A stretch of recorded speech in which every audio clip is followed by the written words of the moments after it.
What's up, everybody? The Network Berg here. Hope you've been doing well. Let me just switch the screen quickly. Good to be back on the stream. Hope you guys have all been doing wonderful.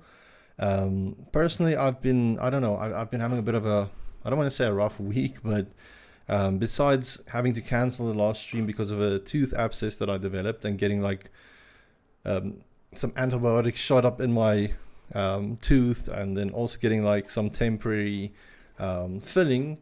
I need to go back for either a root canal or to remove, and it's one of those big teeth, like your canine or a wisdom tooth, but it sucks. So I'll be going back there in a few weeks. Hopefully it doesn't impact the stream again. Other than that, it's been crazy because let's just say somebody at the offices that we work at has sadly passed from the the pandemic, and it's crazy for me because I didn't even think anything like it's real, it's going on, but you don't expect stuff like that, and it just like hits pretty hard when it's that close. It's not fun. But anyways, I don't want to make it a like depressing and weird stream or anything. We're going to be doing Mikrotik labbing. Reason I want to go back to just Mikrotik labbing is I need to actually just put time aside and work on Ansible myself for a bit before I try and put it on the stream.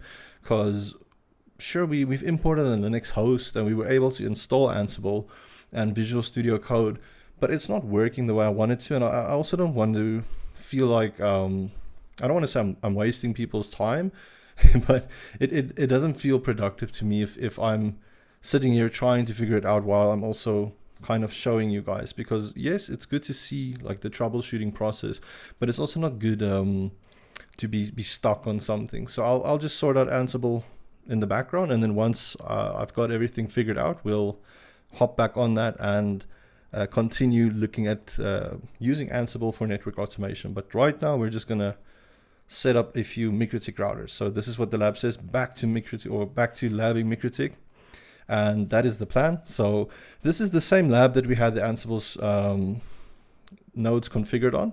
I'm just not going to turn them on. So all we're going to do now is just pop on these Mikrotiks, and then we will do some labbing. I think I did get a question from one of the longtime viewers, Nicola, about like routing traffic between different VRFs. Like I'm going to use it as a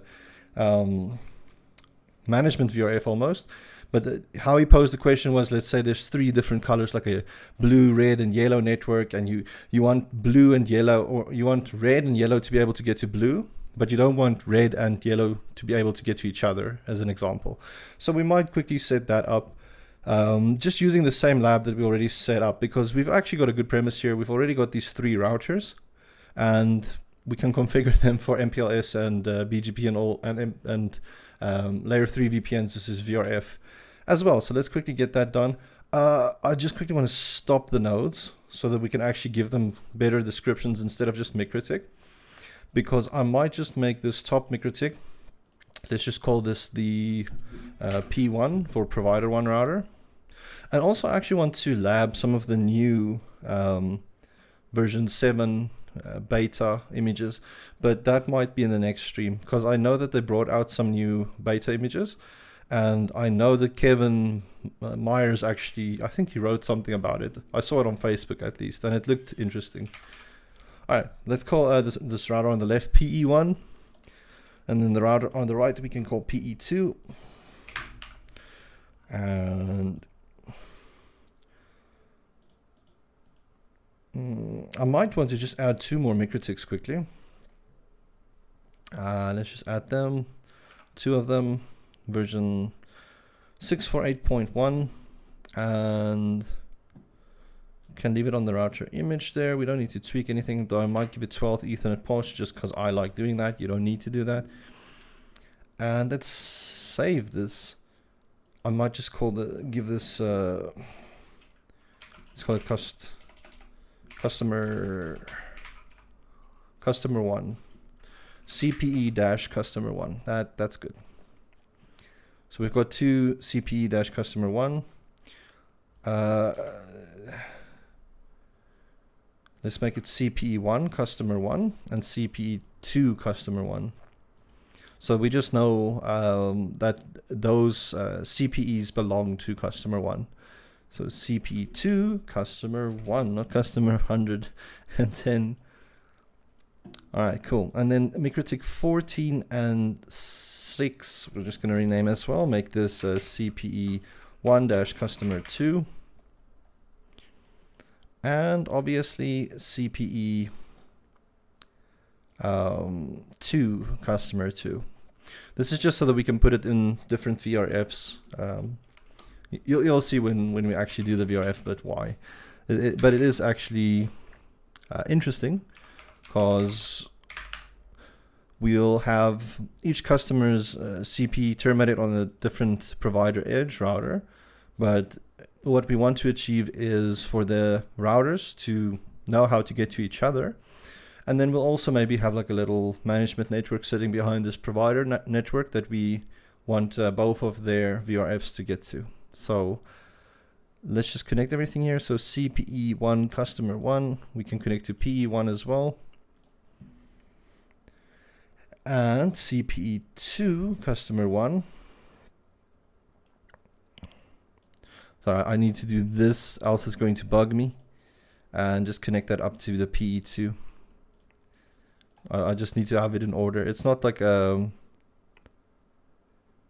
OCD type of thing. It's just it makes more sense to my head when we need to configure the links. All right, we're just gonna have to assign some IPs now to the other routers. I think I just want to move these IPs here like this. And let's also just duplicate this maybe. Give this link some other IP. So this is just part of the IP address planning, I'd say, or the network design. So we could make this maybe 54. Duplicate that. Put it here. And maybe I'll just make that .17, just to make it like straightforward, so that we don't need to change too much in the topologies. And let's just duplicate this .1, put it here, duplicate another .1, put it there on the left or the right, sorry. And we can keep it as .4s as well. .4. All right, that's pretty good. Let's maybe make little blocks as well. So custom shape, I'll give it a square rounded, which is one of the amazing features you get on EVNG Pro. I'll leave it as solid. I'll maybe just change the border width to 2. And the color, let's make the one, let's make it like how Nicola asked. Let's make the one like a red. And that should be it.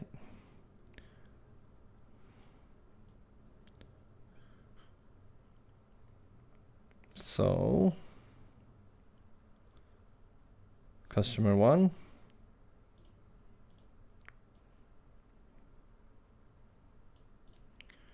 And let's duplicate that again and just give it a different color quickly. So let's make that a yellow. Ooh, that doesn't look good on my eyes at all. Sorry, I need to change that color. It doesn't look good on the screen. It's too it like fades in with the diagram. Let's try a let's maybe try gold. That might work better. So let's just go down to a darker like yellow, so it's more goldish almost green, but that should be fine. So let's put that there. So now we know that the goldenish is the customer 2 sites and the red ones are the customer 1 sites. And I might just duplicate again, so we can, let me just grab all of this, bring it a bit down, and then I'm going to create more or less a blue network here, but this will be for the management or that third network that we want both VRFs to be able to get to. All right, now we actually need to do the config. So I first just want to set up the PEs, and for this I am going to configure MPLS very quickly. The PEs already have links set up between each other. It might be good for me to, no, I'll leave PE1 and PE2 just connected directly to the P1 router. I won't connect them directly to each other. All right, so let's do the first bit of setup via the Winbox. So there's my R1. We'll change the name as well. So that was admin blank. Let me just close all the windows. And then system, I just want to change the identity, even though we kind of like set this in the previous stream. I'll just call this P1 for provider 1. Oh, and for the people that might be watching on phones, because I've seen messages that people's like, oh, dude, you've got such a big screen. This is absurd. And believe me, I'm not talking down on people that's watching the videos on phones. It's great if you're trying to learn, but if you're watching like on a PC or other multimedia device, then it should be fine on the 1080p display that I use. But for people that might be using phones to watch, I'm just zooming in on the Winbox station so that it's a lot bigger, so that you can hopefully see what we're doing. All right, cool. So here's the P1. And what we'll do is, can I see everything? I hope so. If I can't, that's going to be a little bit of a annoyance. Let me just quickly zoom out a little bit. You see IP. Okay, we could see everything. Okay, so I'll just zoom back in again. First thing that we want to do is just configure OSPF, because we do need some form of an IGP for the MPLS to actually work when we're doing the LDP. So I'll just configure some OSPF quickly. We can use the default instance. I might be able to just change this to backbone. Yes, and then the router ID, I'll give some loopback addresses quickly. So let's just add some more text and let's decide what we want to make the loopback addresses. So I might make it something like 999.1. Let's just make that nice and bold. Give it like a nice dark red. So that's going to be the loopback address as well as the router IDs. So 9991, 9992, and 9993. Those will be the loopback addresses as well as the router IDs. So I'll just put it next to the router so that we know exactly what is what. Cool. All right, router ID for P1 is 999.1. I might redistribute like some connected, some static, but let's just leave it blank for now. Let's just leave it no. I'm not going to put this in any routing table, and I'll just apply it like this. And then what we want to do is just add the networks for the networks going to our PE1 and PE2. So that's this 10.0.0.0/30 and 10.1.0.0/30 subnets. So let's just add them. So 10.0.0.0/30, put it in the backbone, because the backbone area exists by default. And then 10.1.0.0/30 in my backbone. And if I know a thing about OSPF for Mikrotik, it's going to add the interfaces dynamically, because those IPs are already assigned to the interfaces. So if I go to my addresses and I look here, we can see there is a 10.0.0.1/30 assigned to Ether2 and 10.1.0.1/30 assigned to Ether3. So what I'll prefer to do is we can just copy this. So just copy the interface. And now we'll add the interface statically. So we can assign the costs or priorities and all that stuff, but I'm not going to struggle around too much with it. So we are just going to change this to point-to-point for our network that we have here, because it is going to be just this direct link to the other routers. Copy this, make it point-to-point, and apply. All right. Next step, because the OSPF isn't going to be doing anything right now, we'll just quickly add it on PE1 and PE2. So let me quickly connect with PuTTY, admin blank. I'm just doing this through PuTTY so people can see through the command line as well, and I find it a bit quicker to just do it through the command line. So system identity set name, this is PE1. Then we need to just add routing OSPF instance. So let's just set the name as backbone. And our router ID is 999.2. And this will be for item 0. So if I do routing OSPF instance print, you'll see there's a 0 for the backbone. This is why I used 0. If I used 1, it would have told me the item doesn't exist because there is no number 1 in the object lists. All right, so let's do a routing OSPF network add. Our network will be 10.000/30 with our not interface or area being backbone. And if I do a routing OSPF interface, if I print that, we'll have this dynamic interface that has been created. So what we can do is interface, or not interface, routing OSPF interface add interface equals ether1. And all that I'm going to do here is set the network type to point-to-point. That's it. So if I do the routing OSPF interface print again, it's the same thing, it's just changed to point-to-point, and it took away the dynamic interface.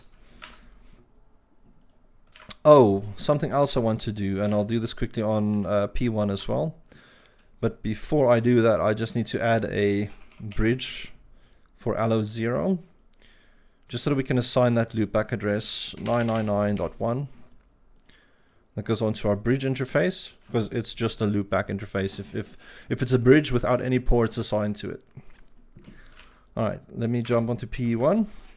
So interface bridge add name allo0 IP address add address equals 999.2, and our interface is the allo0.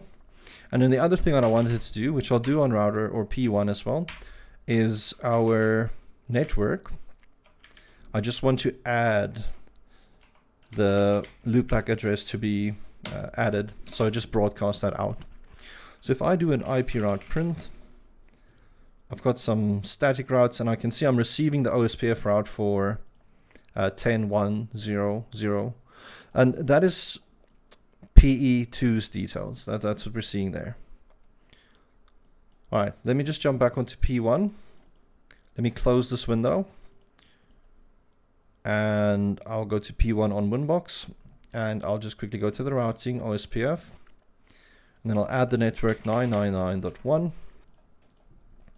And the reason I'm doing that is if I now look at my routes, I'll get 999.2 that's being sent via OSPF, and we will be using this loopback address to be creating BGP peers and for the LDP effectively. You'll see when we set it up, but I'm doing this like super quick to configure this mini MPLS network. So we're flying here like Sonic. Let's do P2 setup quickly. Admin blank router. No, not router. System identity set name PE2, and then we're going to just do an interface bridge add name allo0 IP address add address 999.3 on allo0. Then we're just going to do routing OSPF instance set name backbone router ID 999.3 on item 0. Routing OSPF network add network equals 10.1.0.0/30 on area backbone, and we're just going to add the 999.9.3. Cool.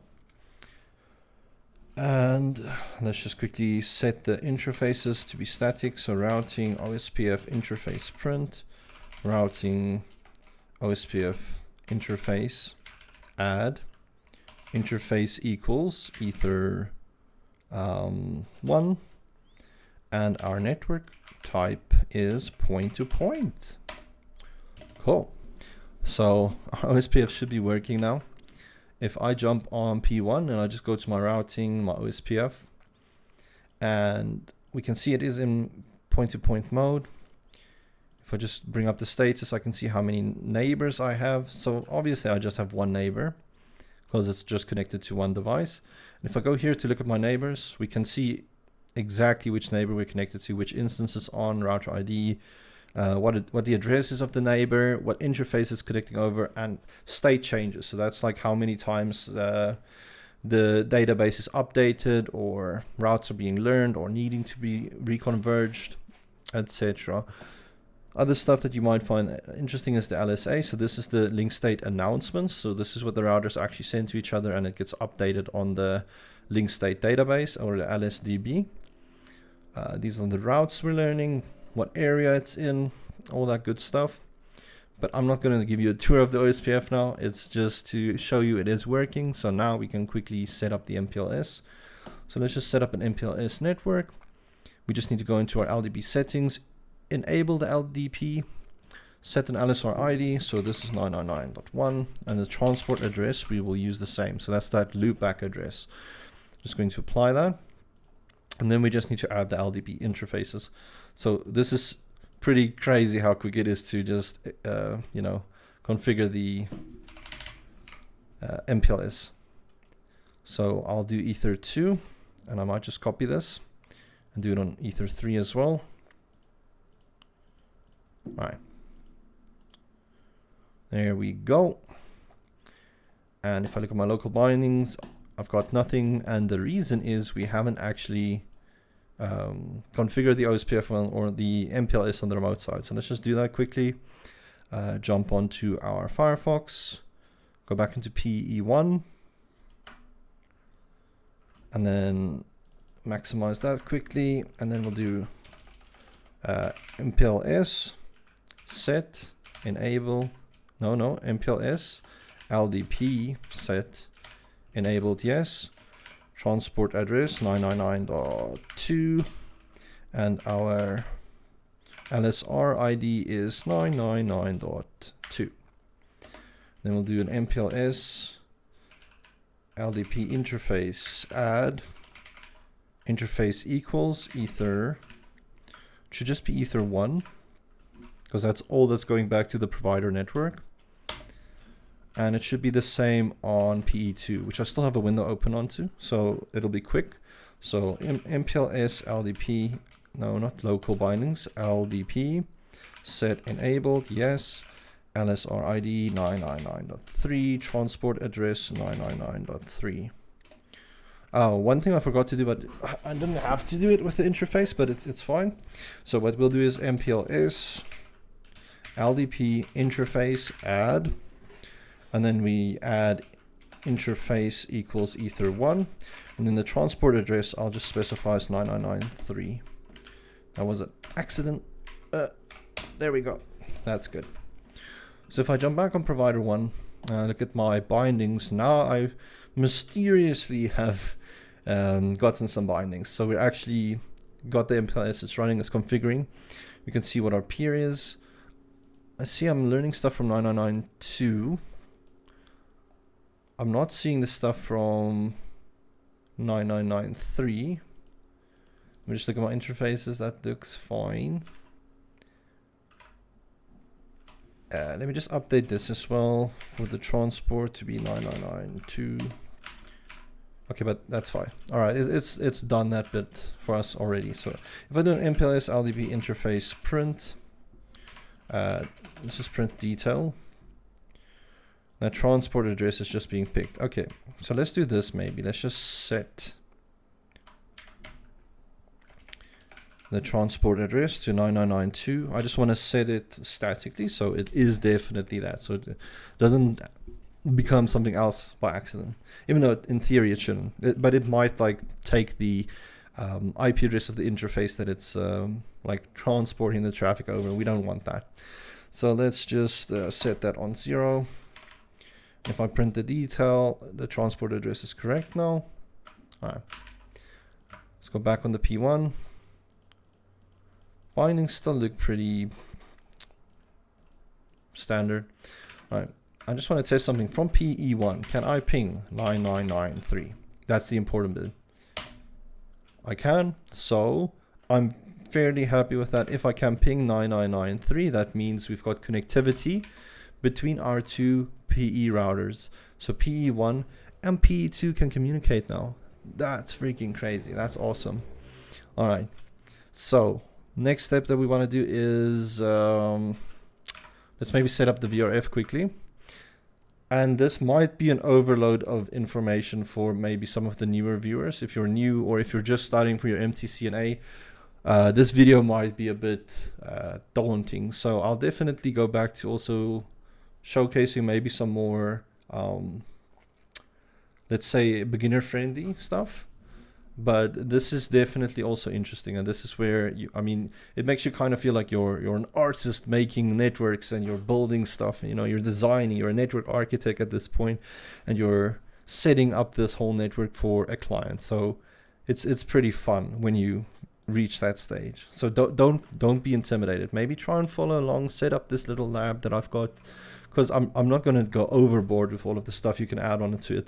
It's just to quickly set up some BGP between our PEs now, and then what we'll do is span the VRFs, which will be pretty good. I might need to also just do BGP to P1. So I need to think how I want to do this, because do I want to make P1 a route reflector as well, or do I want these two PEs to connect directly to each other?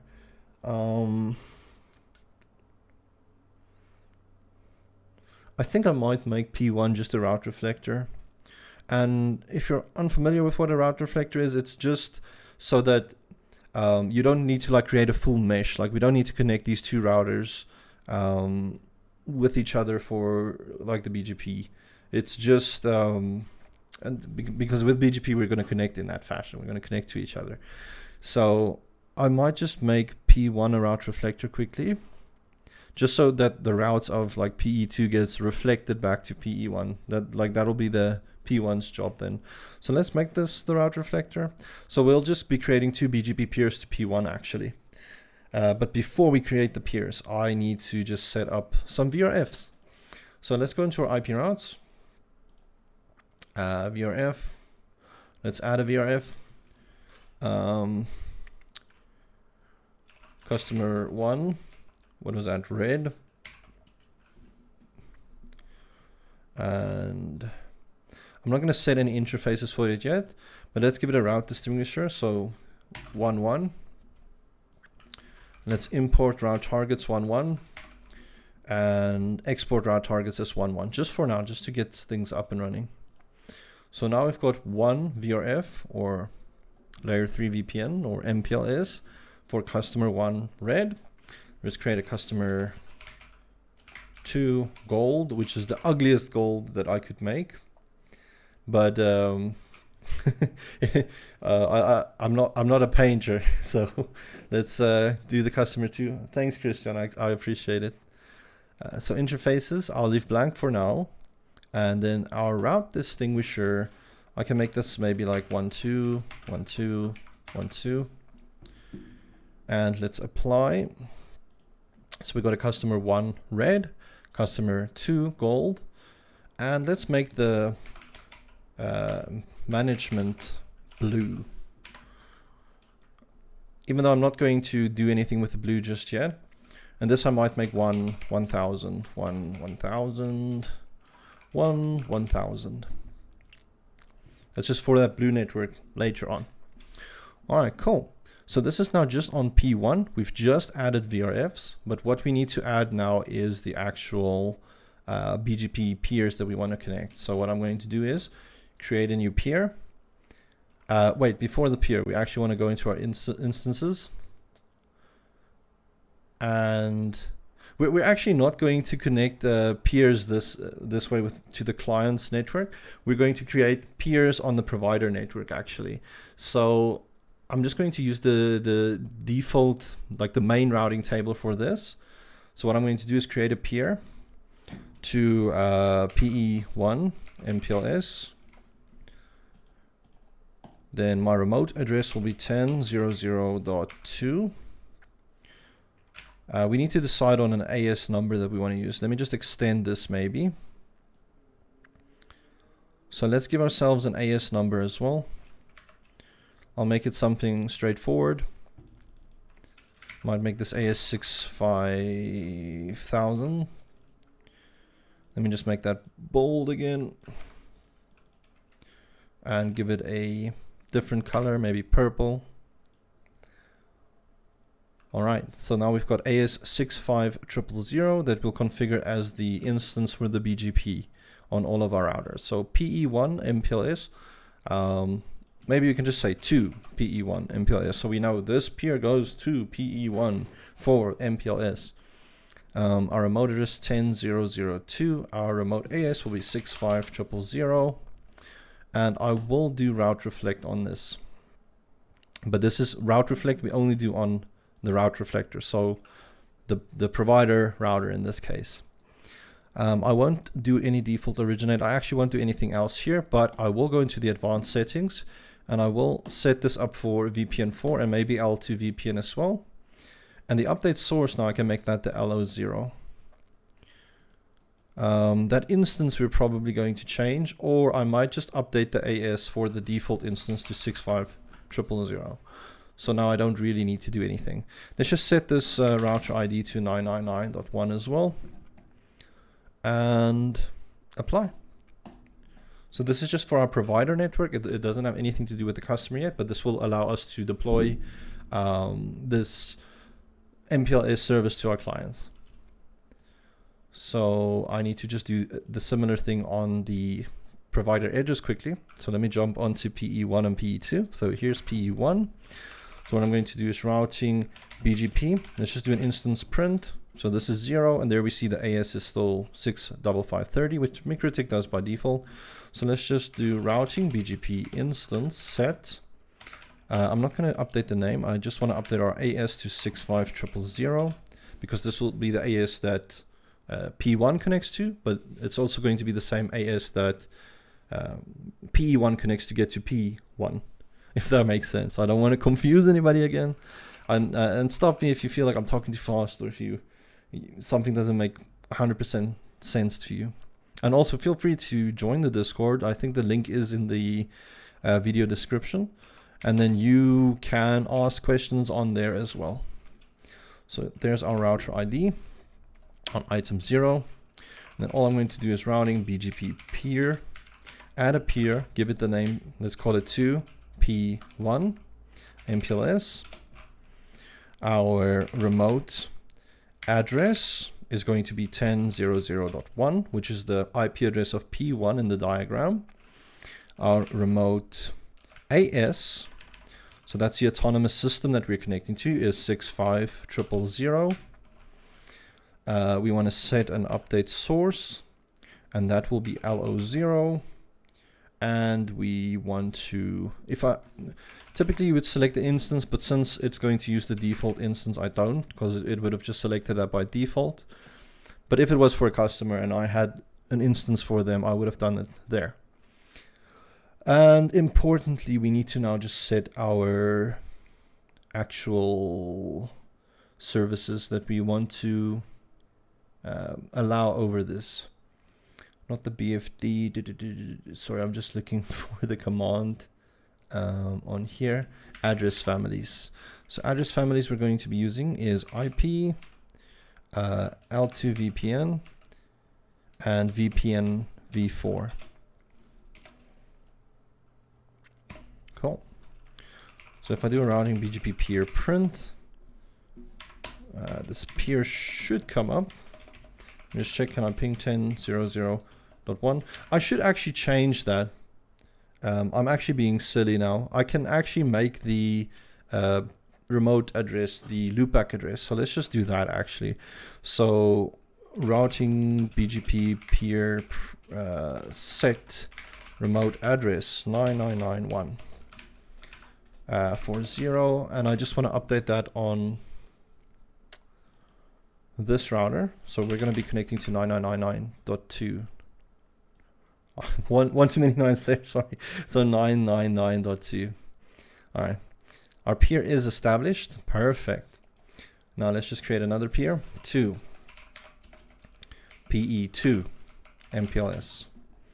Leave it on the default instance. My remote address will now be 999.3, and our remote AS is 65000. And I'm not going to change anything here, except I will put on the route reflect on the provider router again and select which services we want to allow over. And my update source will be the allo0. So let me apply. And let's quickly configure on PE2. So routing BGP instance set router ID. We can make this 999.3. And what else did I actually have to set? AS 65000 for 0. And then we can do routing BGP peer add name 2 P1 MPLS remote address 999.1 remote AS is 65000. Update source LO0. The instance is default, but it would have selected that again. And we just want to specify our address families as IP, L2 VPN, and VPN v4. Let's hit enter. All right, let me check. And our peers are established to both routers. Let me see if I do that. This is why I kind of dislike zooming in so much, because it looks a bit weird. Let me do this. This might look a bit better for me. All right. You know what? Let me zoom back in. I don't want to have people that have issues seeing. So there we go. Everybody can probably see what's happening. So now we need to actually do the VPN 4 part. So this should be pretty straightforward. I might connect onto PE1 quickly via Winbox. I just want to see if I've got ROM-on enabled. I don't, so let's just quickly enable that. So let me do tools, ROM-on enable. And I just want to enable this on PE1. Tools, ROM-on set enable, yes. And then if I connect onto ROM-on on router 1, I should be able to get to PE1 via Winbox now. This is why Mikrotik is so awesome. I love Mikrotik. Like, this is awesome. What is it? Control plus equals. Okay, awesome. Let's just close all those windows. And then what I want to do is go into my routing, go into my BGP. And then we've got stuff for the VRFs. So I need to also just define the routing tables here. So let's just quickly create some VRFs. So there was customer 1 red. And for this, I can actually assign one of the interfaces, and that was Ether 3. And that route distinguisher was 1, 1. And I'll just apply that. And let's just do a customer 2 gold. And their interface was probably Ether 4. Let's just check. No. Ether 2. All right. So Ether 2. Apply that. Sorry, my music just stopped. I just want to continue that. Good. And this was 1, 2, 1, 2, 1, 2. Let's apply. And let's go into our routing BGP, go into our VRFs. Routing mark. So the instance we'll use is default. Let's make the routing mark customer 1 red. Let's redistribute our connected and our static.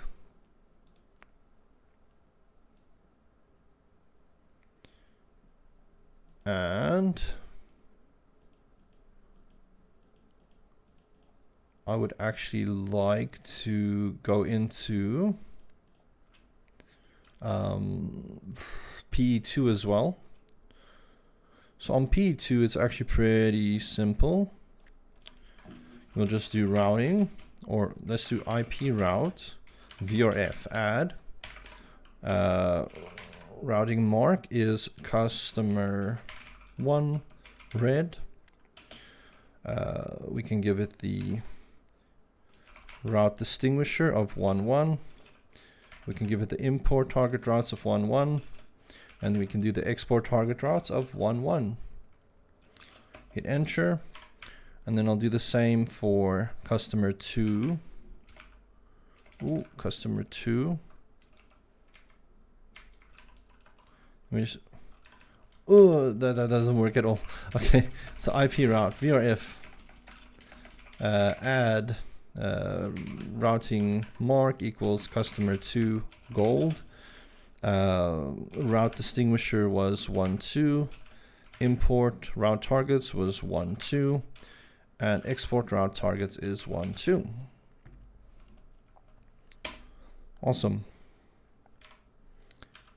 And then I will just do the same for, well, I'm not going to do the blue network just yet. Let's just first get the VRF stuff working.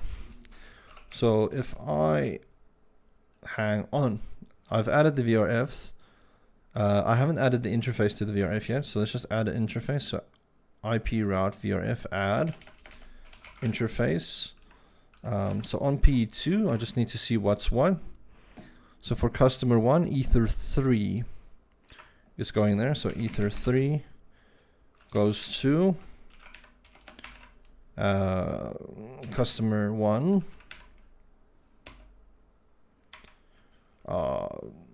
Hang on, IP route VRF interface.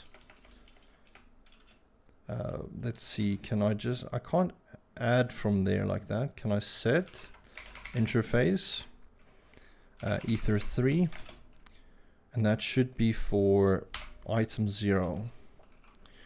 That's an IP route VRF print. Okay, that did work. And then the same for IP route VRF. Interface is set. I just want to see is that ether 2. That is, so ether 2 for item 1. Yeah, I did mention on Discord that I actually had a tooth abscess, which was pretty messy because it was kind of like hard to speak. So I had to go to a dentist. They had to give me some antibiotics for it. It's a bit better now, even though I need to go back in 2 weeks to either get my tooth pulled or to do a root canal, which is, I don't know, it's pretty expensive where I'm from. So I'll figure it out. Anyways, let's continue with the stream. I've set my interfaces. Let's just do an IP route VRF print. All right. So next thing I want to do is just IP route print where routing mark equals, let's just do customer 1. Customer 2.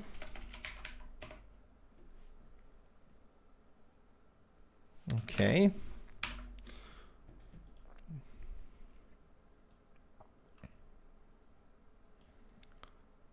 I need to see because I am missing something right now. So we've got the default instance, we've got customer 1 red.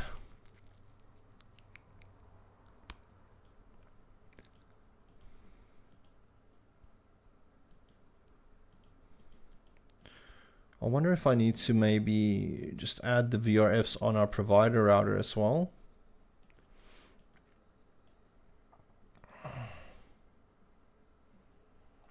Else the quickest way for us to fix this is just to go back into Eve, and I'm just going to close this lab, and I'll start up my bigger lab, which I think we also ran some MPLS on.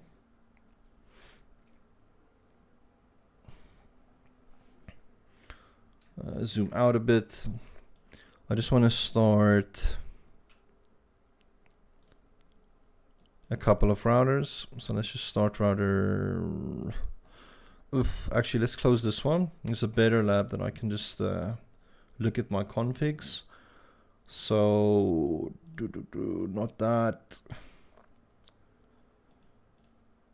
Is it in the Mikrotik? Yeah, that looks like it.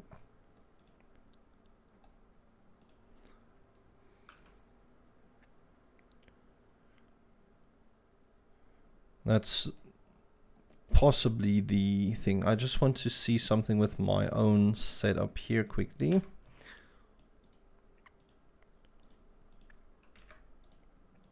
Because I feel like I'm missing something with the BGP spanning for the VRF. This is kind of like the same setup. It's just downwards with this triangle instead of upwards. So it's not like anything crazy. Routing BGP VRF instance VRF print. Okay, I haven't defined any VRF there. Admin blank. Routing BGP instance VRF print.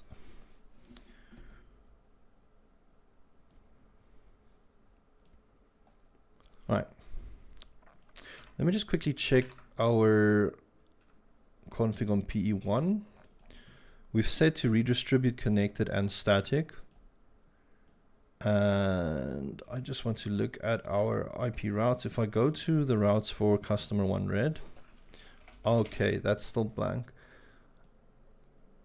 Haven't I assigned any IP addresses? Like I saw what you said there, Thomas, but I thought I did have a IP configured. Oh, okay. So on customer 1, that's ether 3. So let's just quickly configure that as well. I'm just going to close this lab, head back to our other lab, which is going to be this Ansible one that I've got here. The question is that I put it here. Let me go back quickly. Ansible for the stream, even though it's morphed a bit from there. All right, so 172. Let me just copy that. Actually, I don't even need to copy that. 172.17.00. Let's just come back on the PE1 IP address. 172.17.0.0.1/29, and that is going on ether 3. Good. And then if I look at the routes now, there's a directly connected route. Perfect. Sorry, this is what like freaked me out because I wasn't learning any route here. But I thought that I had an IP address assigned, but clearly it was for the customer too. All right, now it's doing what I'm expecting. So now we're learning via BGP the route for 172.18.00/30. But that is not what I'm expecting completely yet. All right, let's just go back. And then I actually maybe just want to connect onto Winbox on PE2 as well. So let's just do a tool Romon set enabled yes. And then let's just jump onto router 2 as well. So connect to Romon. There should be the PE2. I'm hoping.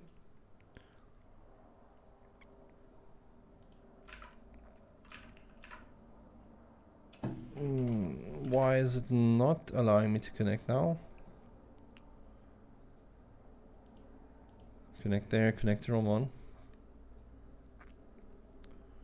Let's try and refresh. Man, I get annoyed when stuff like this happens. Else, let's just do an IP route print. But that's just showing us all routes.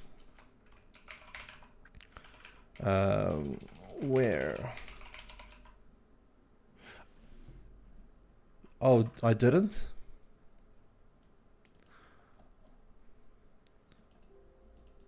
That's actually a valid point.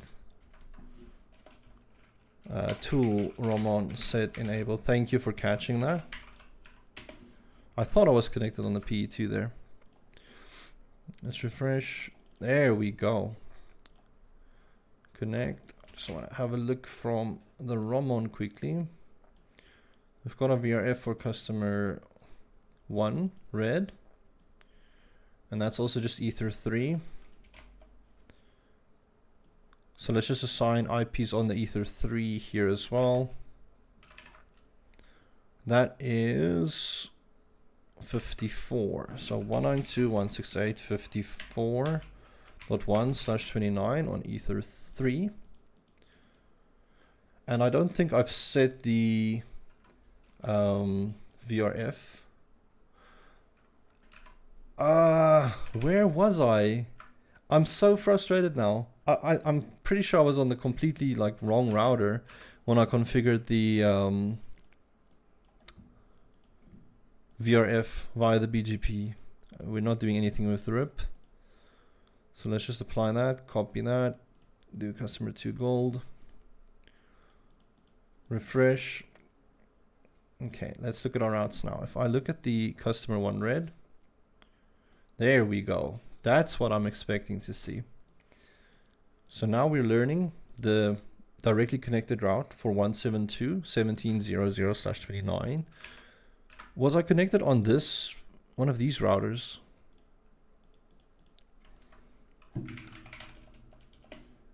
No. Okay, so that's the new router we just imported.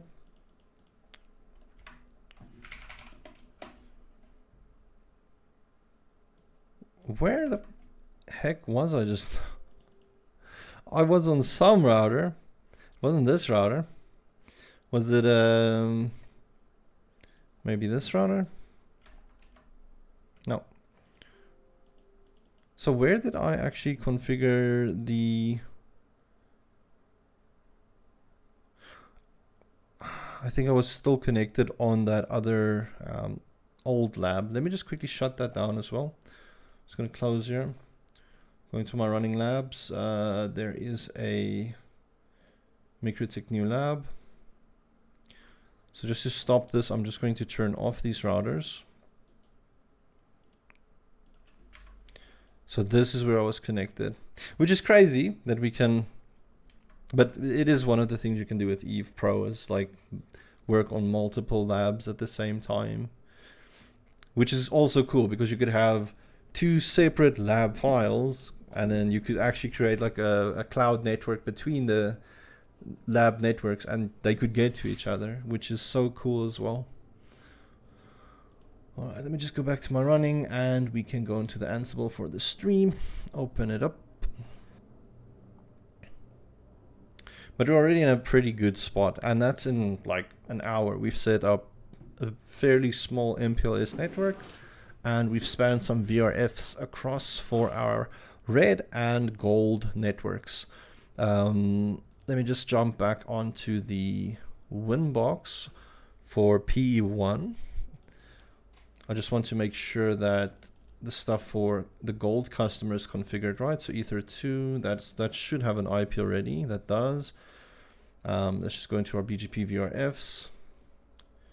I just want to copy this, select for the customer 2 gold, redistribute the connected and static, and apply. And I'm going to jump to PE2. And let's just zoom in here because some of the people that have issues viewing the content from their cellular phones. Let's go into our BGP. Okay, I've already done the redistribution here, so that's fine. And if I look at my VPN4 routes, here's the routes we're receiving. So there's the route distinguisher, and it shows what network it's associated with. And if I look at my routes for the routing table for customer 2 gold, cool. I'm also getting the routes for the stuff existing on PE2 or PE1, apologies. All right, so we're pretty good right now. Now, what I want to do is just to test that everything is working is let's actually assign some stuff to the CPEs and see if they can get to each other at least. So this is admin blank, system identity set name. This was CPE1, customer 1. And then what we can do is add an IP address. What was it? 172.17.04/29 on Ether1. Let's just make sure that's correct. And if I can ping 172.17.0.1. All right, I can ping my provider edge, which is awesome. Let's quickly do a very interesting test. I'm going to see, can I ping 192.168.54.1. That I can't ping, but I don't have a default route out yet. So let's just quickly add a default route out to IP address, IP route add address. Actually, let's make this a bit more interesting. So these customer provider equipment, we're going to put them in a different AS like we would for Ebgp. So this will be exterior so that we can just learn some routes from them. And I might make this AS 65001 for customer 1. And it'll be like that for, we could actually make it that same, well, let's change the AS a bit. No, let's keep it the same. So AS 65001 for all our CPEs. So think of this as a private BGP peer. So this falls under the private range. I hope I'm not stealing somebody's AS number there, but I doubt it. And let's just configure quickly BGP to our PEs as well. So routing BGP. Let's just add an instance or update the instance so we can set the name for default. Well, we don't need to set the name. We can leave it as default. We can set the router ID. But if I'm setting the router ID for links to our customers, I'm typically going to use the network that's defined between the PE and the CPE. So for this instance, the customer's router ID will be 172.17.0.4, and the AS is going to be 6500140. And we can just do routing BGP peer add. The name will be 2 PE1. Let's take out the MPLS, just 2 PE1. And our remote address is going to be 172.17.0.1, which is the IP address of PE1. And our remote AS.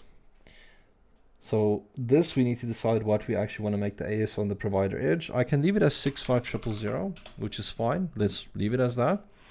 And we're just going to set the instance to default, but it would have done that anyways again.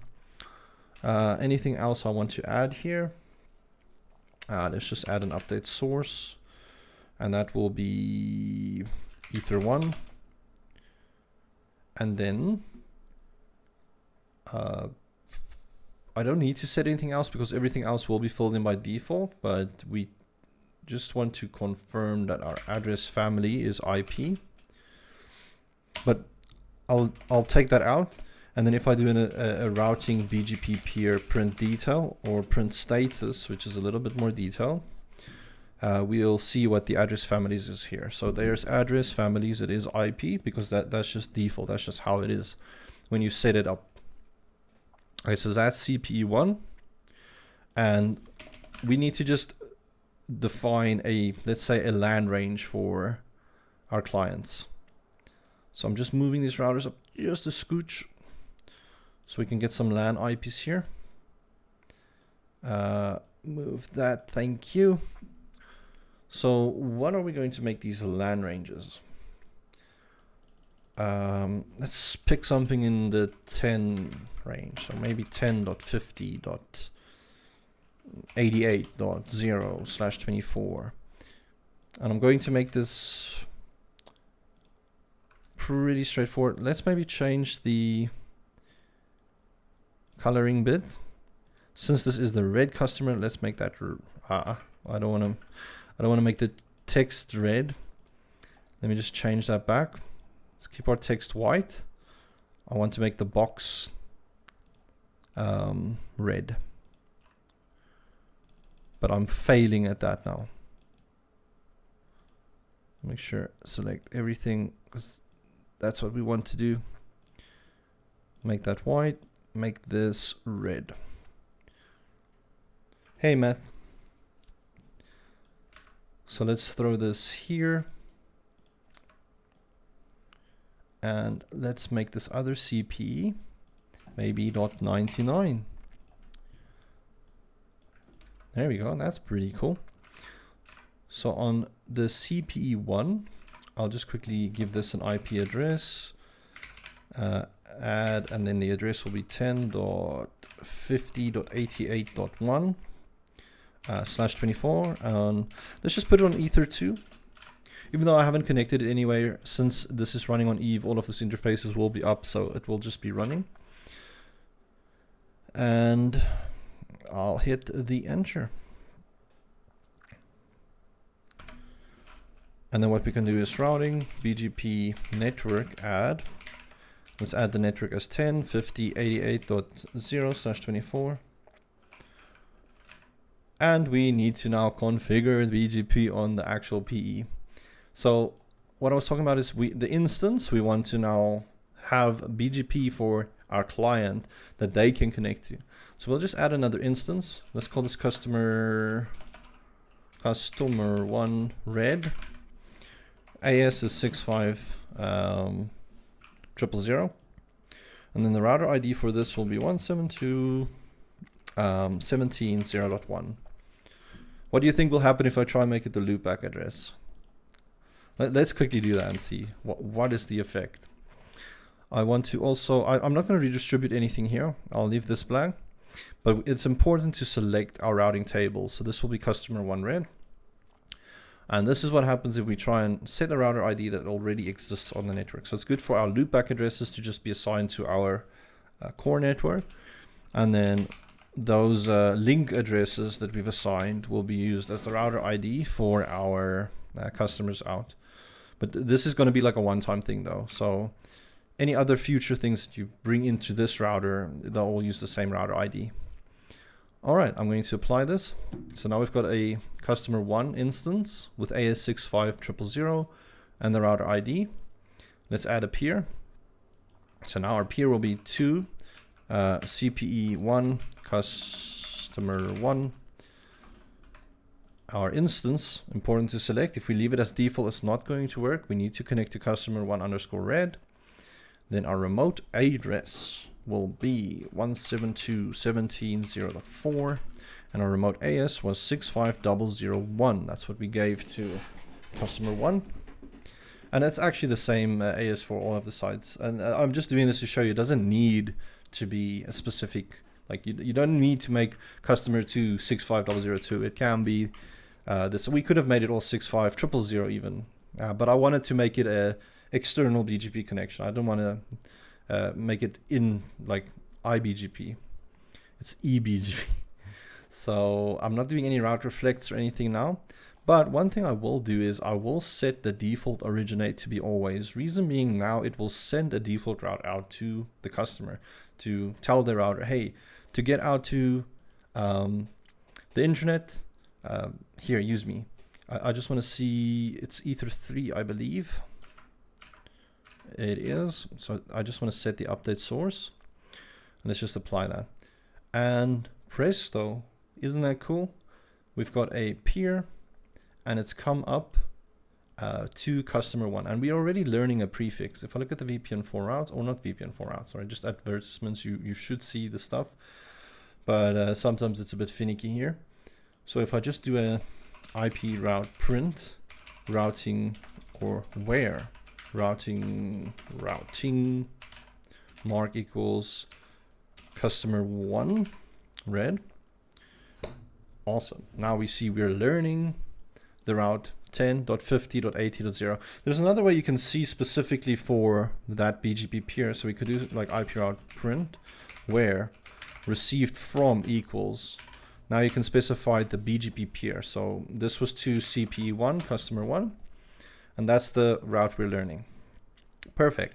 Now the question is, can PE2 see those routes? So let me jump onto PE2, and I'm going to go to customer 1 red, and it's not seeing it. And I've got an idea why. If I just go to my PE1 and I go to the routing BGP, and I look at this VRFs that I configured. I've configured it to redistribute the connected and static routes, but it's not redistributing other BGP routes that it's learning. So let's just apply that. Let me jump back to PE2 and see if we're learning anything. Awesome. I feel really good when we just hit success and we're not like having to troubleshoot. But it's also good if we need to troubleshoot, because then you get to see sometimes everything doesn't just goes like smooth sailing. All right, so 10.50.88 is being learned. And what we could potentially try and do now is from the customer 1 CPE. Let's see, can we do that ping again? Ping to 192.168.54.1. That's timing out at the moment. And the reason I want to see is on P1, are we actually learning that route? 192.168.54.0/29. I wonder, can I ping 192.168.54.1 from customer 1? No, that's timing out at the moment.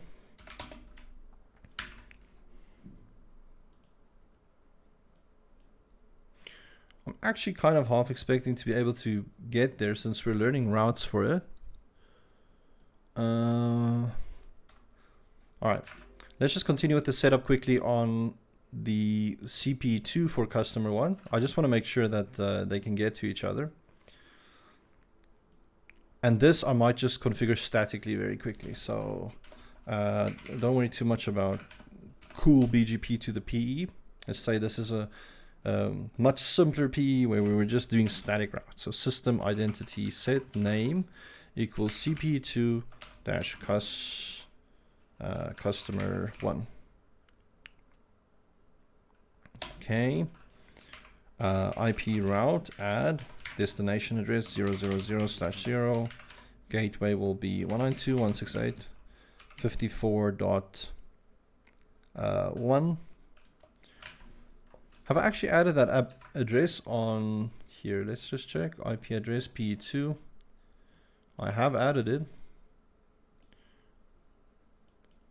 Let's see, can I ping 192.168.54.4 customer 1 red?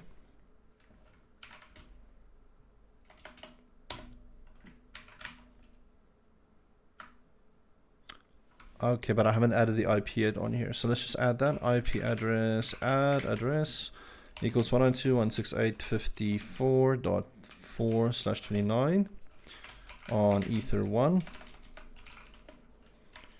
Let's see, can I ping 192.168.54.1? I can. Let's try and ping now. We can, perfect. Let's add IP address, add address equals 10.50.99.1/24 on Ether 2 as well. And then all I'm going to do is on the PE2, I'm just going to add that IP route quickly. So in customer 1 red, hit the plus, 10.50.99.0/24. The gateway will be 192.168.54.4, which is the gateway IP of CPE2, customer 1. Sorry, I'm hovering over the wrong space there. And I'm just going to apply that.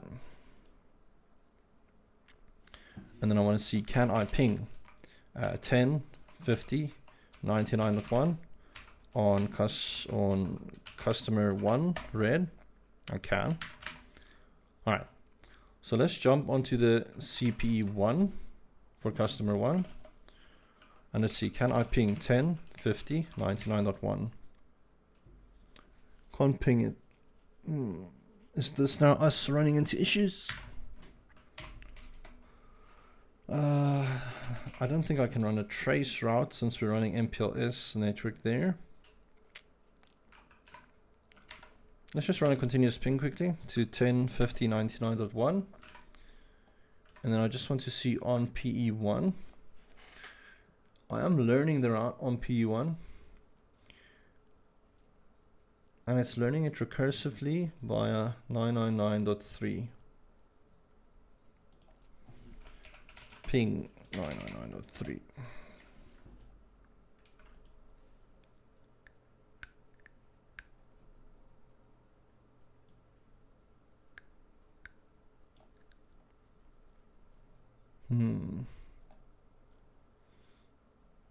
Just want to check on the P1. Have we done anything here? No, we haven't, but I really don't think we need to do anything here.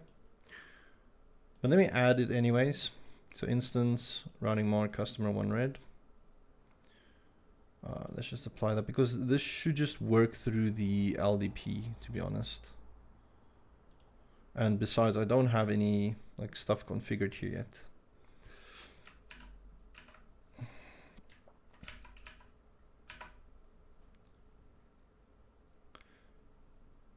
Because what it should do is it should actually be sending traffic to 10.0.0.1 on Ether 1, which is right.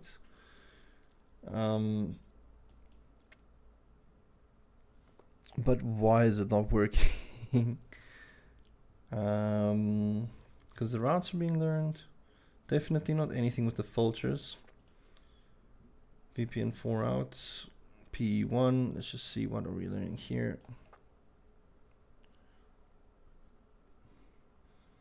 It's got labels.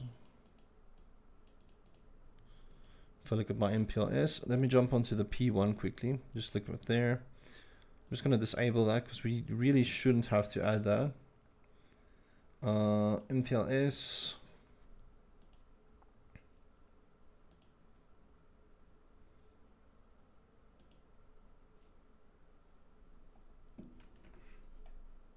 MPLS. Forwarding.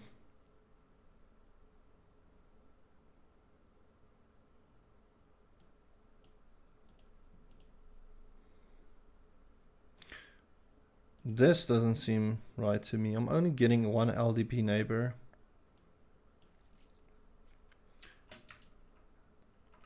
We go into PE2 quickly. Just want to look at some of the MPLS stuff here. I haven't added the... Didn't I add the LDP interfaces? I swear I added them. Let's just quickly add them. So this should be Ether 1 with my transport address being 9993. There we go, that looks better. Let me jump onto the P1. Alright, I've got the two LDP neighbors now. This looks healthier. This looks a lot healthier. Let me jump back to... Alright, our ping is working now. How crazy is that? How silly is that? One little setting that I've forgot, but I swear that I typed it, unless I typed it on the other router. But I was on PE2 since I enabled LDP in the LDP settings, and this we did via the command line. So I added this, added the LSR ID, added the transport address, and then it should just be MPLS LDP interface add, and then your interface. Okay, but great that we figured that out so quickly. So now we've actually got a pretty good working network where customer one's routers can get to each other.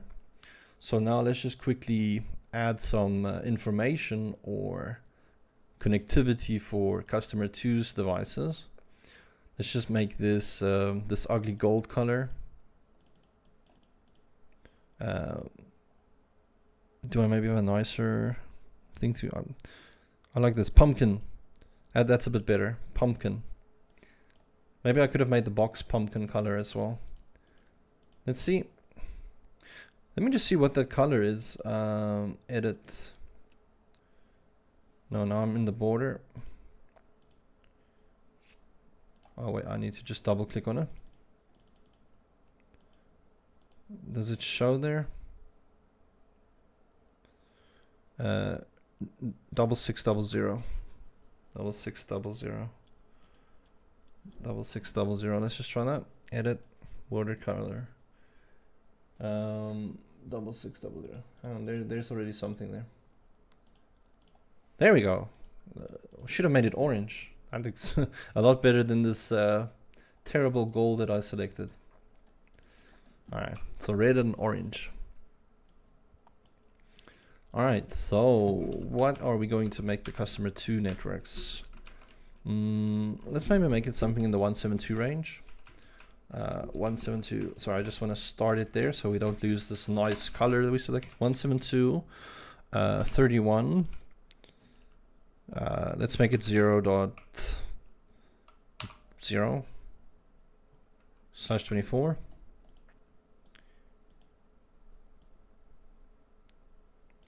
And 31.1. Cool, that looks good.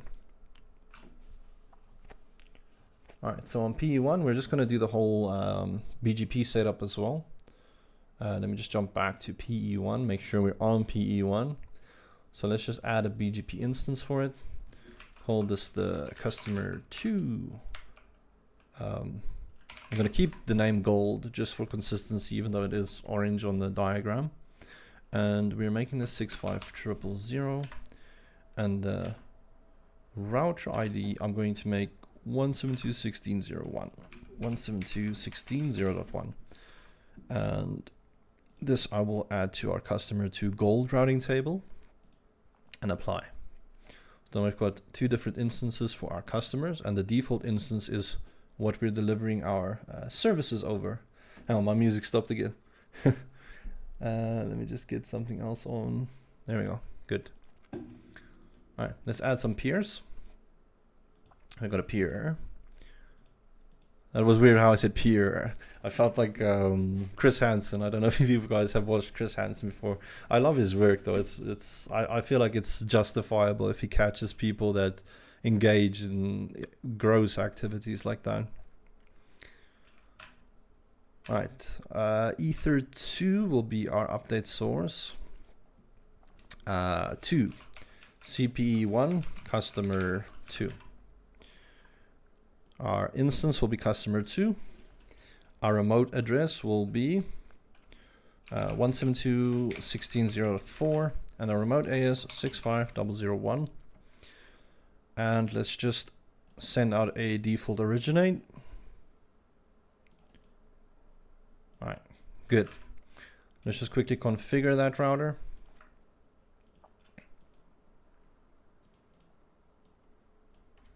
And this is admin blank. Let me just set this identity. So system identity set name. This was CP1, customer 2. And then we're just going to add routing BGP instance. Let's just set it. So the default instance, we'll just set the AS to 65001. And our router ID, I could leave it blank and it would actually automatically choose a router ID, but sometimes that can cause issues. So let's just define it statically. So 172.16.0.4 on item 0, and then routing BGP peer add. And this peer we're actually going to do a little bit different. So we'll redistribute the routes on this peer. I actually need to set that on the instance. So routing BGP peer add. name equals 2 PE1. Our instance is going to be the default, so I'm just going to leave that blank. Our remote address is 172.16.0.1. Our remote AS is 65.0.0.0. Update source, I'm just going to select that as Ether1. You can leave the update source blank. It will fill it in automatically or use an automatic update source. But I just kind of prefer setting it because the automatic update source can sometimes cause issues, especially if you're maybe running multiple BGP peers to the same, let's say, VLAN or an interface, but it has multiple IP addresses. So you could also specify the IP address on the update source. You don't just need to specify the interface. And it's useful if, like I said, if you have maybe multiple peers coming in on the same interface, but there's different IPs. Okay, anything else I want to set? Name, remote address, remote AS, update source. That should be good. Let me enable this. And let's just look routing BGP peer as printed. Can I ping 172.16.0.1? I can. All right, it's established. So the peer is up. And what I want to show you now is I'm going to go to the PE1. I'm going to look at the routing table for customer 2 gold. And I'm not learning any routes yet, but it's because, one, I haven't specified the networks for BGP. But what we're going to do is routing BGP instance set. We're going to redistribute our connected routes to yes. So that will just redistribute all the connected routes. So if I go back in here, you can actually see it is redistributing this 172.16.0.0/29 route as well. But it's got a directly connected route since we've applied it to the interface directly. So all that I'm going to do is, I think I haven't added the IP address yet. So IP address print. So let's just add the IP address. Add address is 172.31.0.1/24.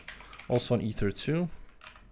So if I just scroll back, we'll see we're learning that route via BGP 172.31.0.0/24. I just want to go into the VRF BGP quickly and just look at customer 2. I just want to set it to redistribute other BGP as well, so that it will push that route to PE2, so that PE2 can learn the routes. All right. Now let's jump onto PE2 quickly. And then in PE2, let's just configure the let's do this statically as well, because we said this is going to be the dumb router. So let's go into our customer 2 gold. Very important to select the right VRF. If you don't, you're going to have a bad time. And here we can see we're learning the routes for the 172.31.0.0 network. All right, so let's add a route for 172.31.1.0/24. And that is going to be pushed to 192.168.55.4. Let me just apply that. And let me jump onto that CPE. So let's just change this identity as well. So system set, system identity set name equals CP2 customer 2. All right, so let's add the IP address. Add address equals 172.31.1/24 on Ether2. All right, I just want to jump to PE1 and see, are we learning this route? 31.1.0/24. We're learning the route. We can clap hands for ourselves, guys. This looks good. So if I jump back onto Eve, or let's just jump to customer 2's router. This is the CPU2 router. Can I ping 172.31.0.1? I can. Amazing. Did I add a default route? I'm pretty sure I did. All right, we did add the default route. We've got connected route, and we can get to CP1 for customer 2 from the CP2. Now the question is, from CP to customer 2, can I ping it was one of the customer 1's networks, 10.50.88.1. Can I ping anything there? No. And it's quite obvious why, because those routes don't exist in the routing table and it's in a different VRF. So VRFs, again, it's like having multiple different routing tables or brains in the router, and each brain is responsible for that VRF.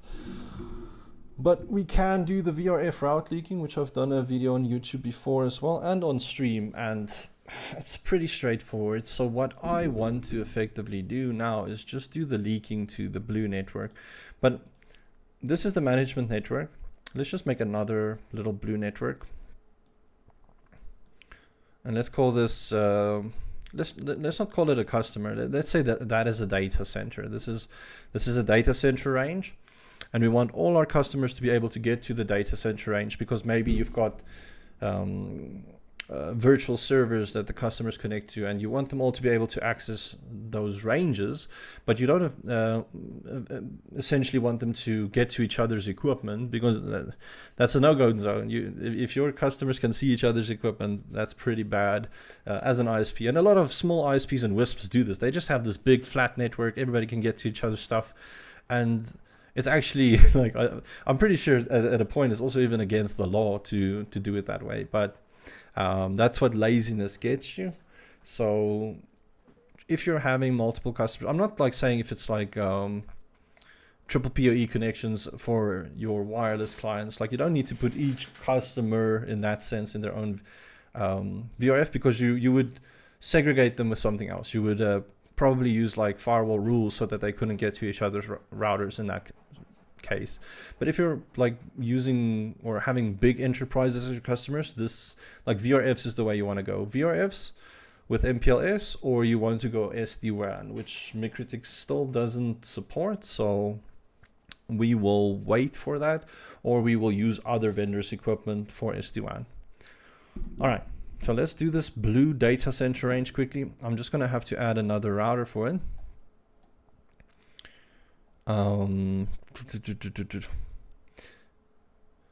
Let's add another Mikrotik 648.1, because that's the version I have. I'm pretty sure there's better versions out already, but I'm not going to jump into a newer version. And let's just call this data center. I make it data. How's data center spelled where you're from? Is it ER or RE at the end? Because it's spelled both ways where I'm from. So, and it's like I think the Americans use ER and Europeans use RE, but you know it's all the same stuff.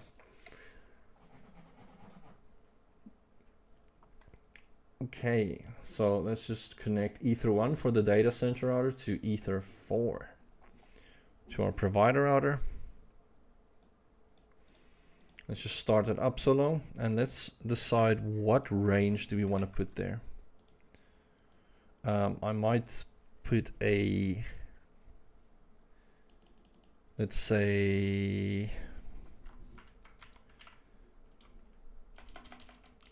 let's make this something in the 192 range. So 192, 168.90.0/24 as well.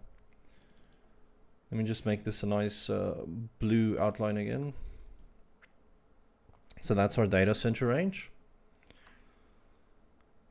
And let's just decide on an IP address between this. Let me just extend that a little bit so it can look a little bit better. There we go. And let's just create a .1 and .2. I'm just gonna make this a /30 between these networks. Let's use something in the 10 subnet, so 10.1.2.0/30. Make it bold, and then I accidentally lost that. Make that text white as well. White, please. Thank you. All right. Now, all that we're going to do is configure this link between the data center and our provider router. System identity set name. I'm just going to make this DC. And then IP address, add address 10.1.2.2/30 on Ether 1. And we'll add the IP address 192.168, what did I make that? 90.1/24 on Ether interface Ether 2. Hey Nicola. Yeah, long time no see. Apologies. Like I said earlier, I think on Discord I did mention it. I had like a tooth issue that I need to get checked up again in 2 weeks. But it's going well otherwise. Hope the same for you. I'm actually kind of like going over the message that I saw you sent with the different VRFs. So we're getting to the point where we're going to configure this blue VRF, and then we're going to get our red networks and our orange or gold networks to talk to our blue networks without being able to talk to each other. So that's what we're going to do right now. So you're in luck. You like tune in just in time, dude. Let's see. I just need to configure the address quickly on the provider network. So let's do admin enter IP address, add address 10.1.2.1/30 on Ether 4. All right, that should be good. Can I ping 10.1.2.1? Of course I can ping it, it's on my router. I can ping that too, but I want to put that in a DC VRF quickly. So all I'm going to do is jump to provider 1, look at my IP routes. I did make management blue, but I'm just going to change management blue to DC blue or data center blue. There we go. And I'll just add Ether 4 to data center blue, and that was its route distinguisher. Data center blue.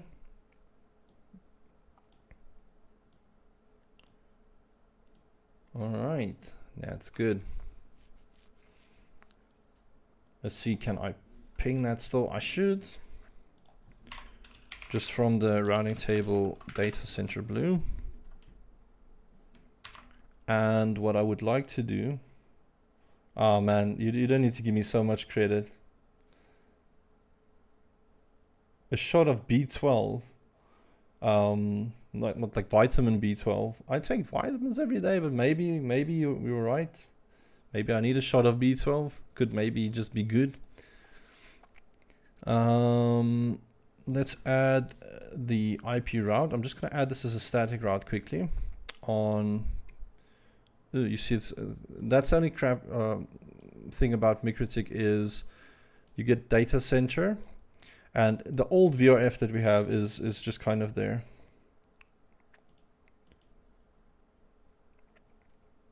So let's just add a route for 192.168.90.0/24 to 10.1.2.2. All right. Now I just want to see, can I ping 192.168.90.1 6890.1?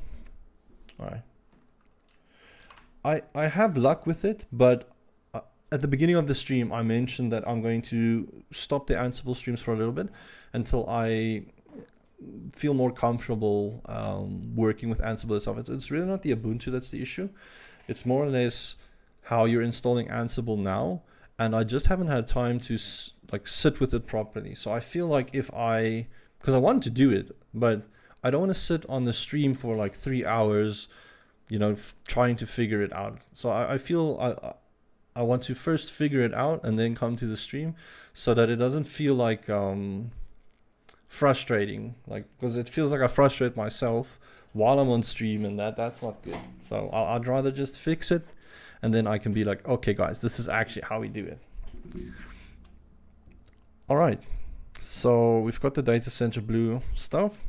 So all that we're going to do now is I want to go to the PE1, and then in the routing, on the BGP, on the VRFs, well, we don't want to do anything there.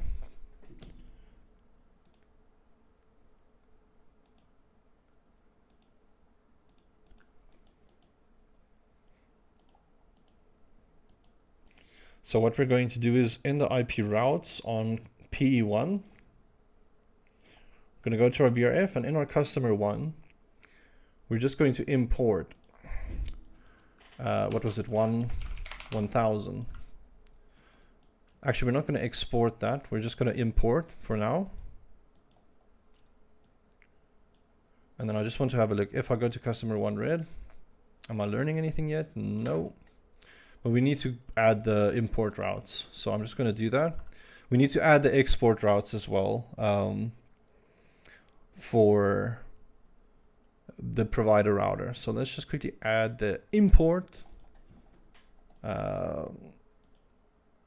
1000. I'm just going to copy that and also do the same for customer 2.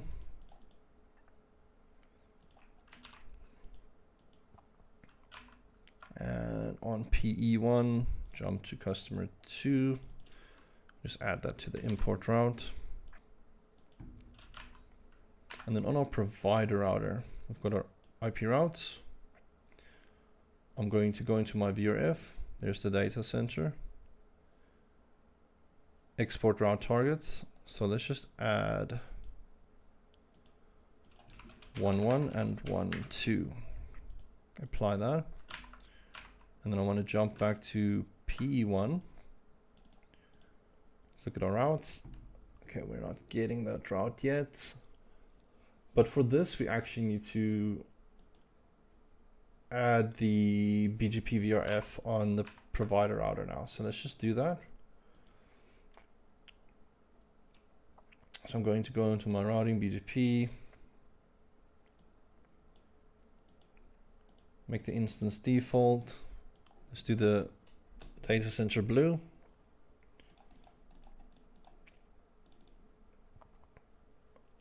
Let's just enable that one as well.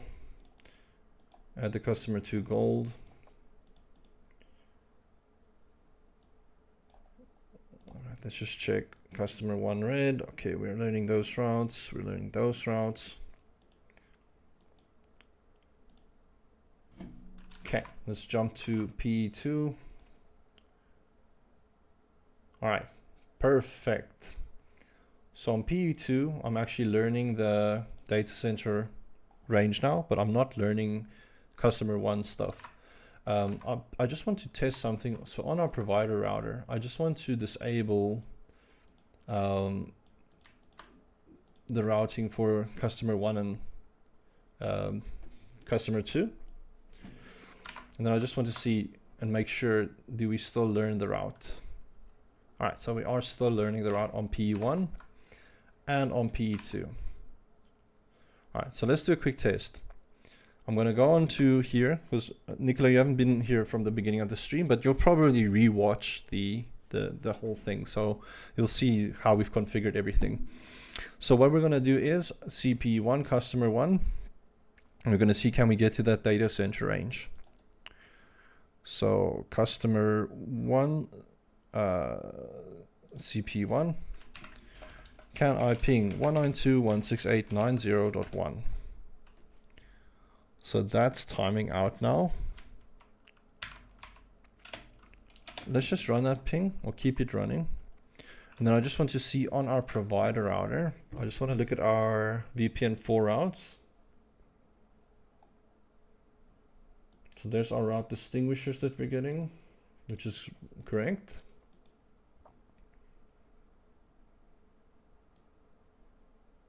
I just want to look at the MPLS. All right, let's just quickly turn on the VRF stuff again. Let's see if that has any impact. Go like that, go like that. Okay, that's not the issue. So this feels like it's almost more like how we are doing the route targets. It's probably something I haven't done correctly. What I think is, let me just go to IP routes on the provider router. Let's go into our blue. So this is definitely an issue. Okay, this is why it's not working. So we're not importing the routes for the data center range to know how to get back to our customers. So let's just import those routes as well for our clients. So 1.1, 1.2. Let's apply that. Let me go back. Okay, that's not doing anything. But that would definitely have been part of our issue. Because I just want to make sure, am I learning the routes on the management blue network? Not management blue, the data center network.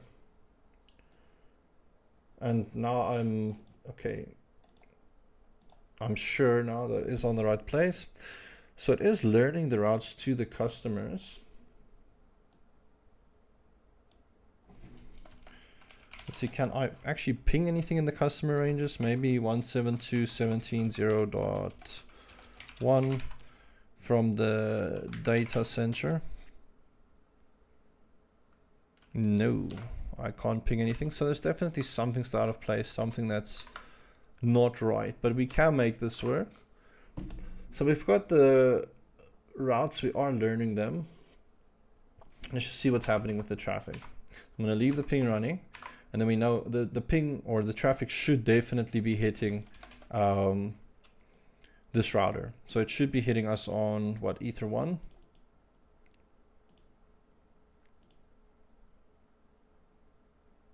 Actually, it shouldn't be hitting us on Ether 1. Well, what is that connected on? So Ether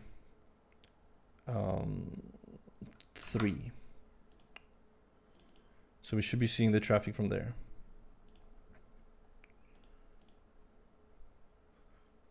All right, that's fine.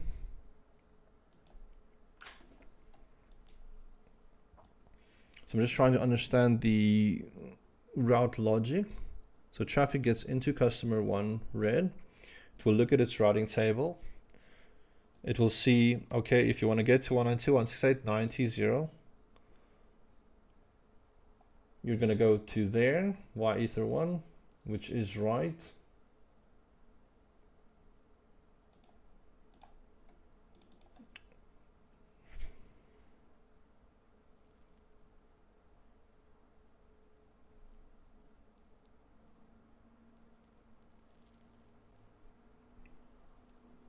I shouldn't have to add this. Let me just test.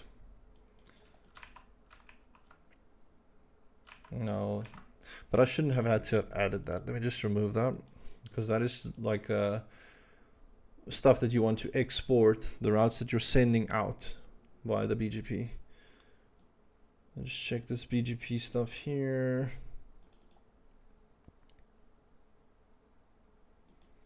Okay, that's fine.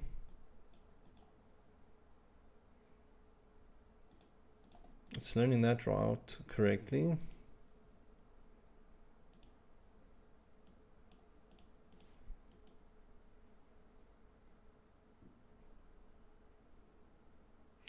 Yeah, the default route should be fine, because on the customer 1 CP1, we've actually set up OSPF for that.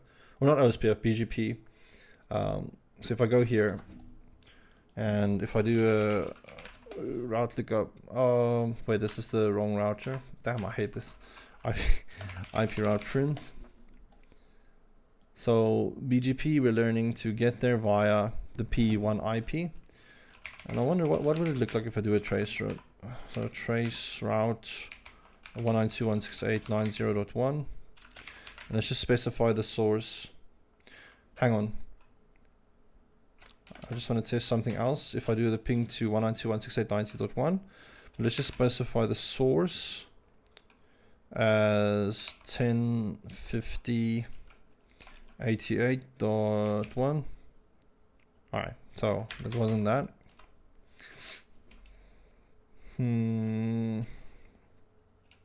Okay, to trace route 192.168.90.1. Not routing table, just source address 1050.88.1. Yeah, but since we've got the MPLS, the trace route's going to be looking pretty barren.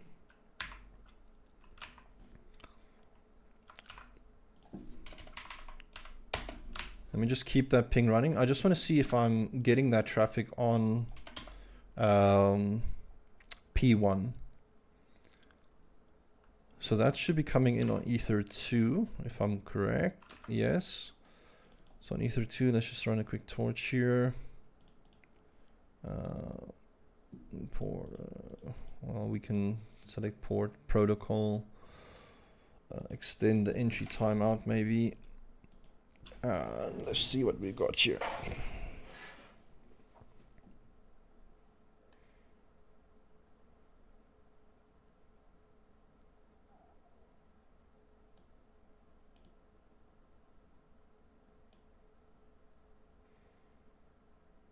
I'm not seeing the traffic there.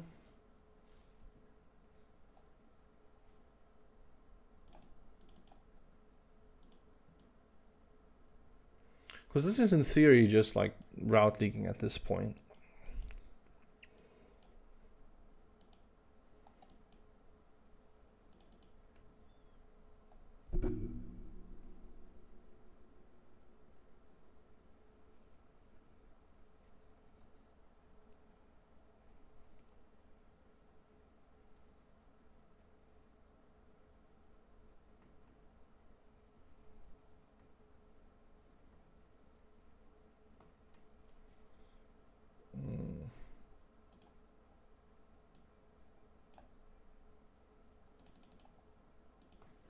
Okay, I'm just going to test something. So on the P1,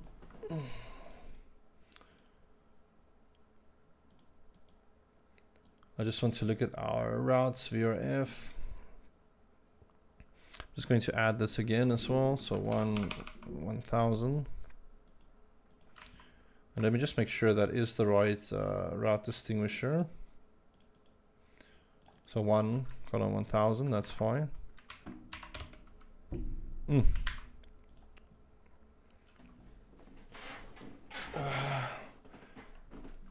Yeah, so from the P1 I can get to let's say that IP. So here's P1. So if I ping 192.168.90.1 from data center blue, I do get a response. Let's just do an IP route print where routing mark equals data center. So we are learning the routes as well for our customer ranges. So the routing is technically there. We can just look at the routing on P1. So IP route print where routing mark equals customer 1 red.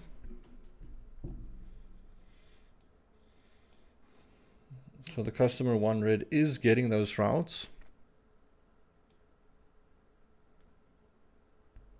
It's more or less a test, Thomas. Like I'm going to remove that now. I was more or less testing something. So we can remove the export targets because we should just be exporting 1:1, but we should be importing the routes for 1:1000. And then on the P1, I'm importing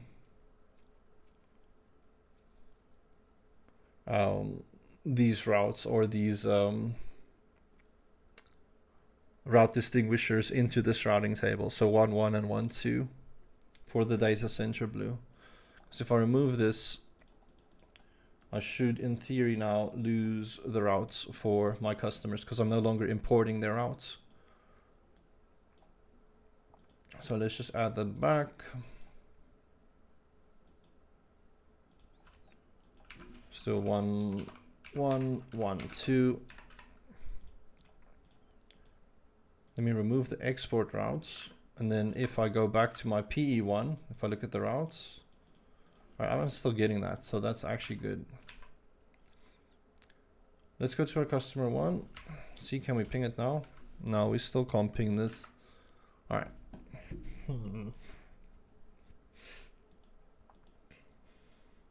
Because we could force this to work with mangles, but I don't want to do that. That's not the right way to do it. This should all be done through the BGP and the MPLS. I just want to look at some of the MPLS settings here.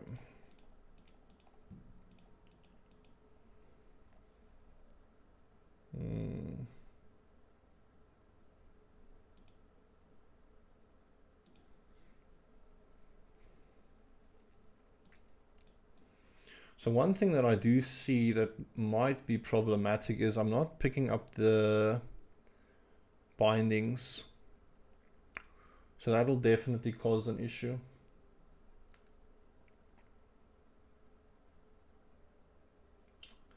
I'm pretty sure, no, it's not, this isn't a restart. This isn't a restart issue. So our issue is definitely with the MPLS at this point. So the BGP side is doing its job. It's distributing the routes and telling the router how to get where. But if I'm looking at my bindings on PE1, so this is on the MPLS itself, I don't have bindings for 192.168.90.0. So this is going to cause an issue when the traffic needs to be routed on MPLS. So what I can potentially do is just jump to our provider router quickly. I might just have to add that interface to the MPLS.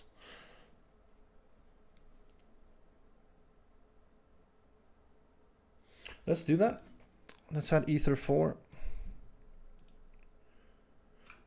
But that router isn't a...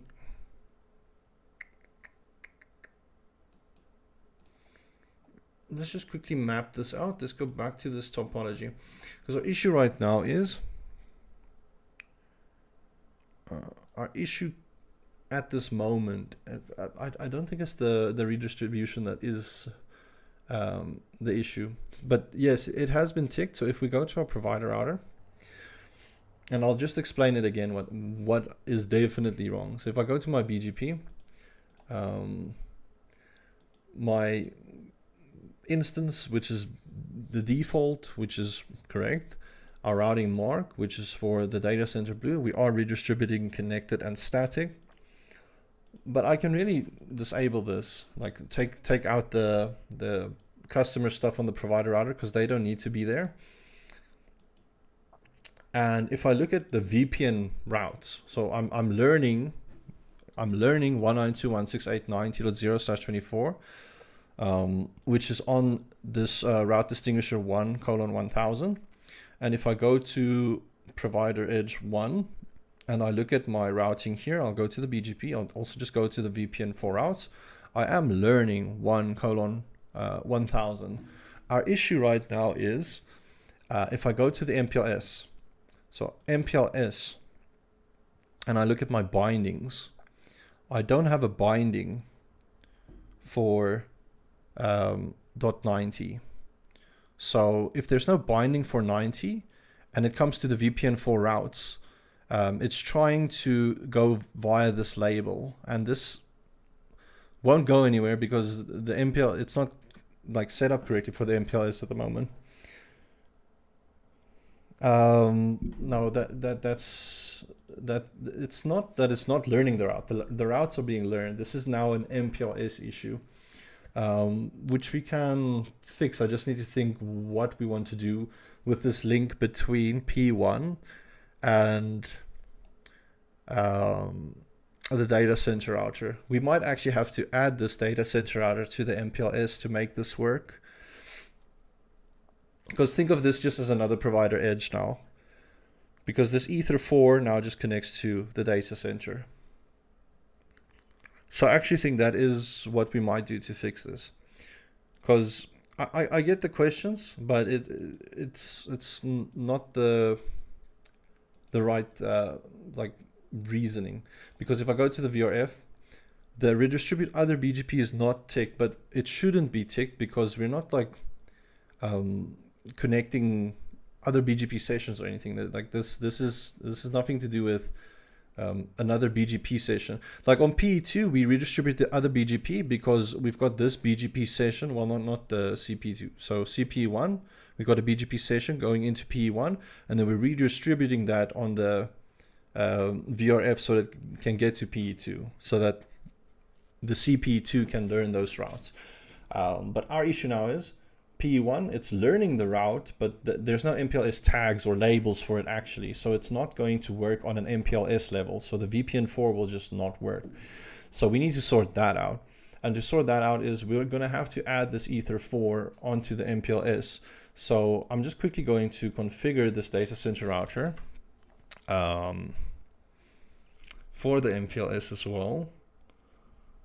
So let's just add a quick routing OSPF instance, set router ID 9994,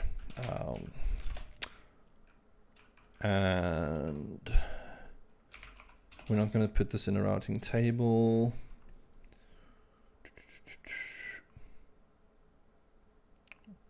I'm just going to set the router ID.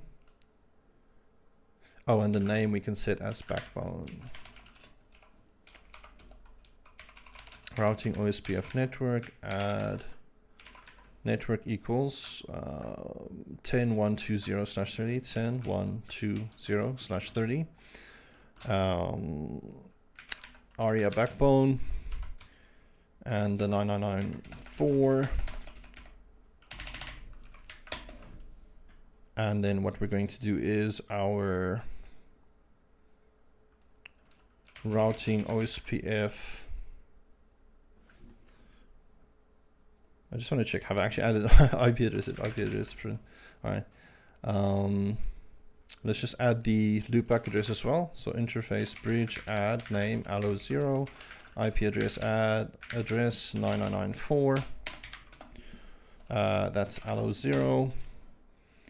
And we're just going to do the routing OSPF interface set interface equals ether1. Network type, this can be point to point as well.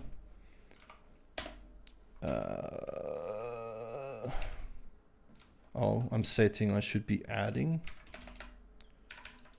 Okay, OSPF. Let's just do it again. Routing, OSPF, interface, add, interface ether1, and our network type is point to point. All right, that should be good. And if I now need to just configure this on P1 as well, so routing OSPF. Add that network quickly. So what was it? 10.120/30. Put that on the backbone. Add that IP address. Well, I think the IP is already there. 10.120/30. Not sure why I'm not picking it up as a dynamic address, but that's okay. Let's just set this manually quickly, point to point. Why does it see that as down?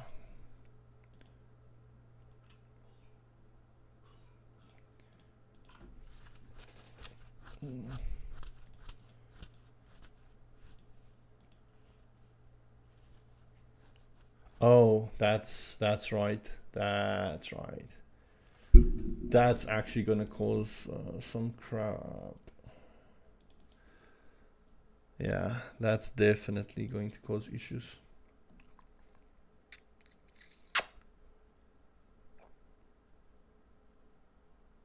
So what I'm going to do is I'm quickly just going to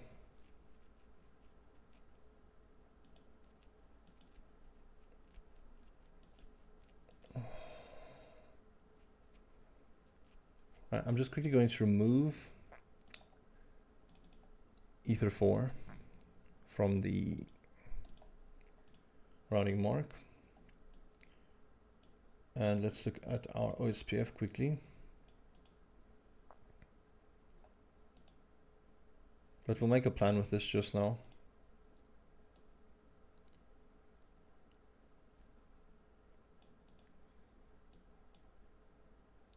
So OSPF looks better. Let's look at our neighbors. Okay, we've got neighbors. Okay, so treat this just as another PE for now.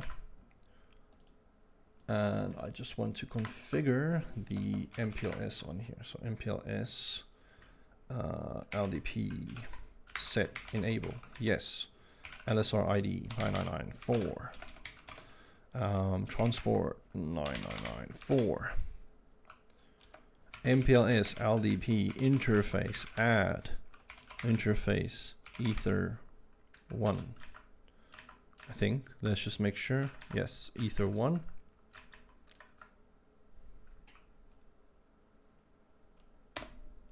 Yeah, this actually makes a lot of sense now why it's not working. All right, so we've got our MPLS. So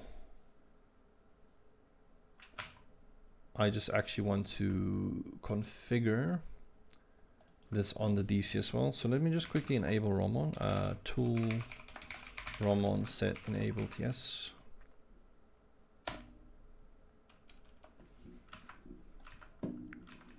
Probably why we shouldn't be connecting data center stuff directly to the provider network. And I'm just gonna jump on. Sorry, I need to put on some music again, because these streams are very entertaining and keeping me very busy.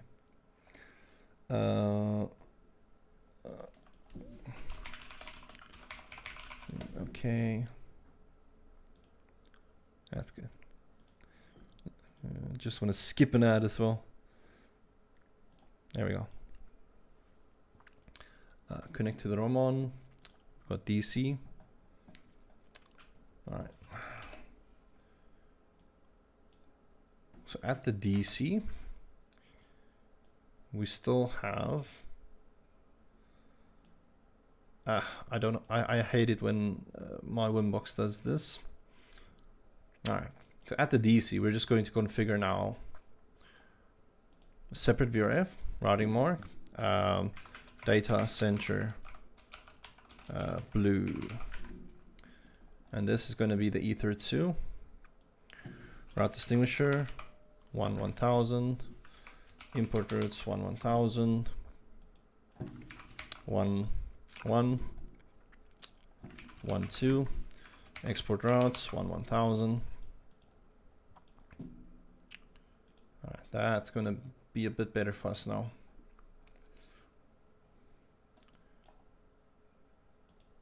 I just need to set the BGP VRF quickly.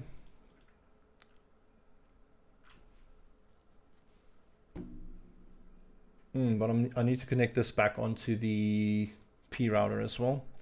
So let's just quickly configure this. 65000 router ID 9994. You can leave that as default. Not setting anything else there. Peer to P1 MPLS. Remote address 9991. Remote AS 65000. Don't need anything there, but we do want L2 VPN VPN4 with the update source LO0. Apply this, and then just quickly add for our P router, and I might just quickly copy the one of the other peers quickly, just to make it quick. Copy 2. What? Oh, I made a capital 2 PE or 2 DC MPLS. Leave it on the default remote address 9994.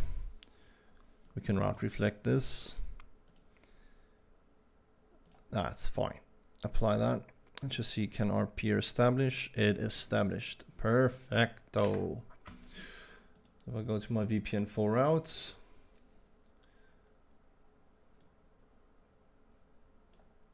those are the routes I'm learning, which is correct. I just want to remove some routes quickly. So data center blue. I actually don't need this here.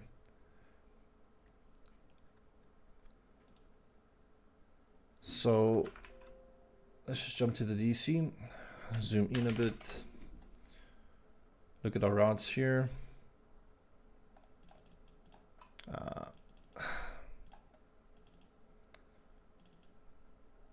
So if I look at the data center blue, I am learning the routes for our client networks, which is good.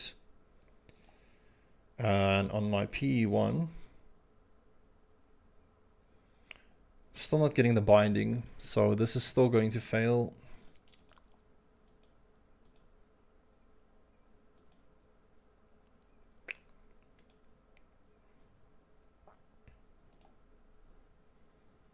Let me look at my PE1.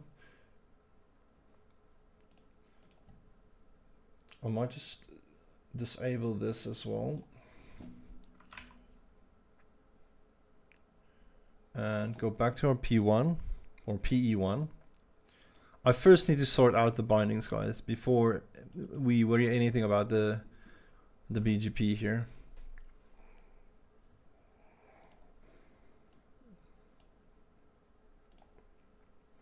Okay, now I'm not receiving that route anymore.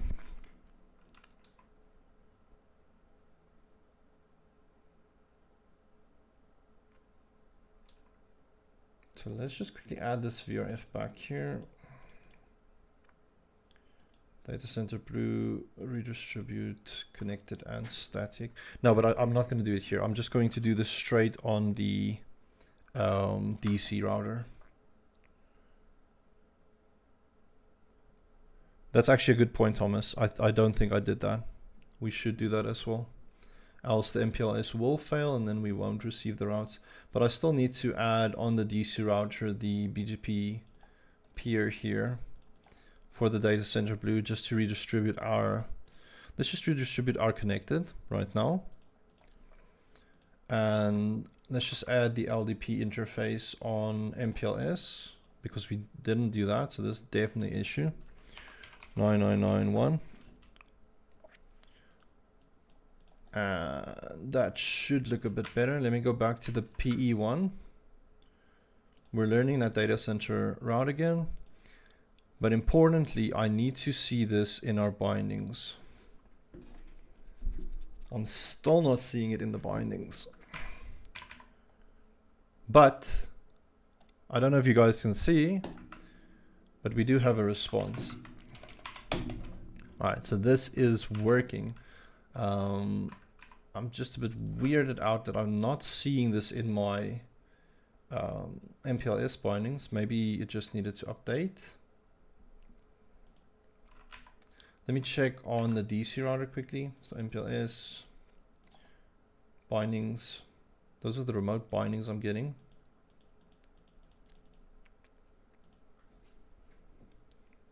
Which is correct.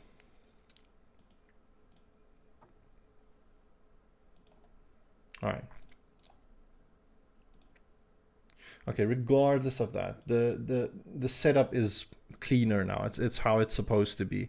Because let me just go back to our topology, because before, when I was just like using Ethernet 4 and just routing traffic statically to the data center, it was going to fail because this interface wasn't like participating in any way in the MPLS at all. So that would have caused some issues for us since this was going to a different router there. So since we've updated it now, where we've basically added Ether4 now to the LDP on the provider network, and this is now going to the data center, it's now able to use the BGP VRF on the data center router. And now we're just like sending those routes across the network, and we're importing those routes with the route targets. So PE1 is importing the route targets of colon 1000 and PE2 as well in both VRFs. So right now this should actually mean that both customers should be able to get to our data center range at least. So 192.168.90.1. All right, so they can. And on the plus side, they will not be able to get to each other. So from the CPE1 customer 2, I should not be able to ping 1050.88.1. All right, so this is perfect. And the setup is pretty straightforward. Well, it's not straightforward, but it's achievable. And that took us another hour and a half just to get the VRF section sorted out. For, well, not really the VRF section, more or less the route targets and redistributing the stuff with the MPLS. Okay, so this is working. I'm happy with that. And I'm actually certain this is also where I want to call the stream. So what I'm going to do is I'm going to try and update this into I'm going to add these configs for these routers via the startup config, and then I'll probably also just add this as a lab file that people can import into Ebgp if they are a network, I think, did I say network pal? Then you can play around with this config as well. Otherwise, Nicola or anybody else that's watching, you guys can definitely watch through from the beginning of the video and see like what we've done. If you've got any questions, like ask it now. I'm not just going to pop off immediately. So can I ping from other site? That is what I just did. So there's the customer 1 CPE. So customer 1 CPE, I'm pinging the data center range now. And I also pinged from the, where's the customer 2 CPE? Right. So here's CPE 1, customer 2. So let's try and ping 192.168.90.1. So I can get to the data center range. 1088.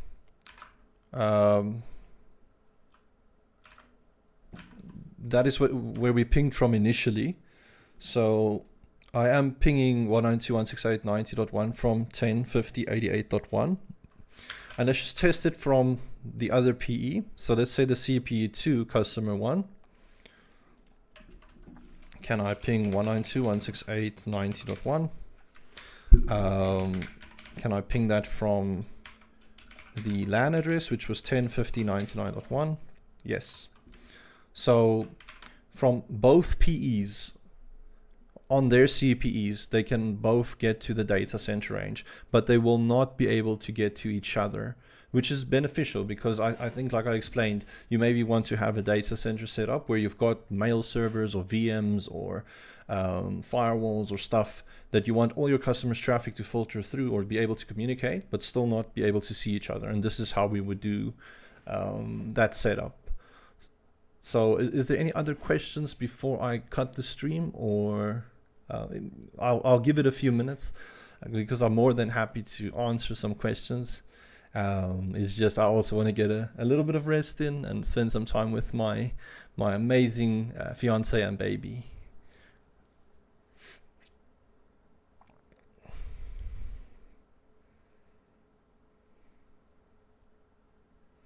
All right.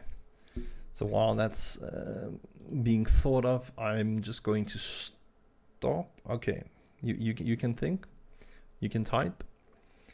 Let me just quickly grab some configs here. Maybe let's close all these windows. There's like a ton of them. Yes, Thomas, you would have an issue if the customers share the same subnet.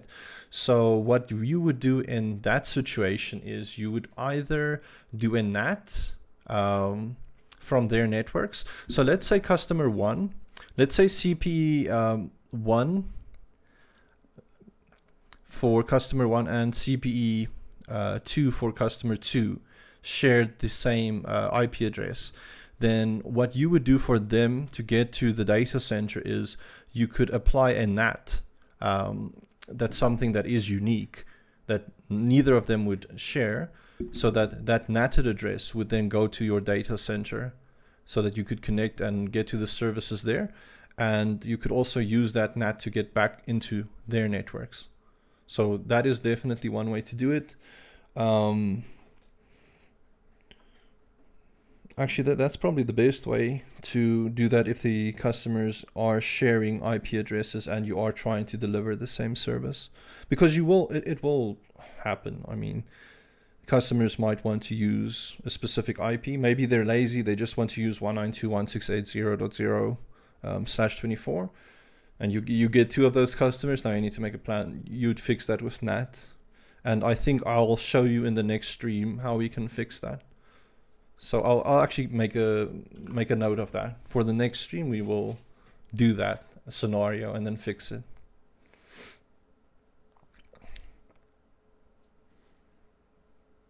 And Nicola, you mentioned cus2, like customer 2. Did you want me to see on if I could get there from the customer 2 router? We can quickly test that as well. So ping 192.168.90.1. Let me just check what was that IP address, 31.1. So let's just source it from 172.31.1.1. So all of the customer sites can get to the data center, which we've confirmed now. And in that theory, the data center should be able to get back to all of the customers as well. So from this data center router, if I just do a ping to, what was it, 172.31 1.1 from the source 192.168.90.1 on the VRF data center, I can get to the customer subnets. But that's because the routes are being learned and imported.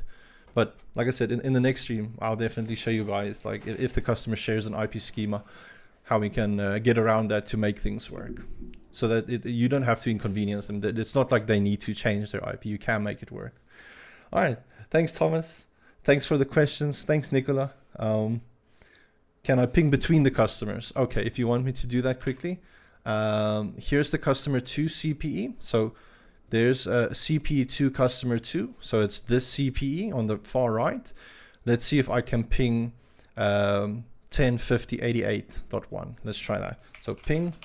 Let me just up that so we have the right source as well. What was that? 10.50.88.1.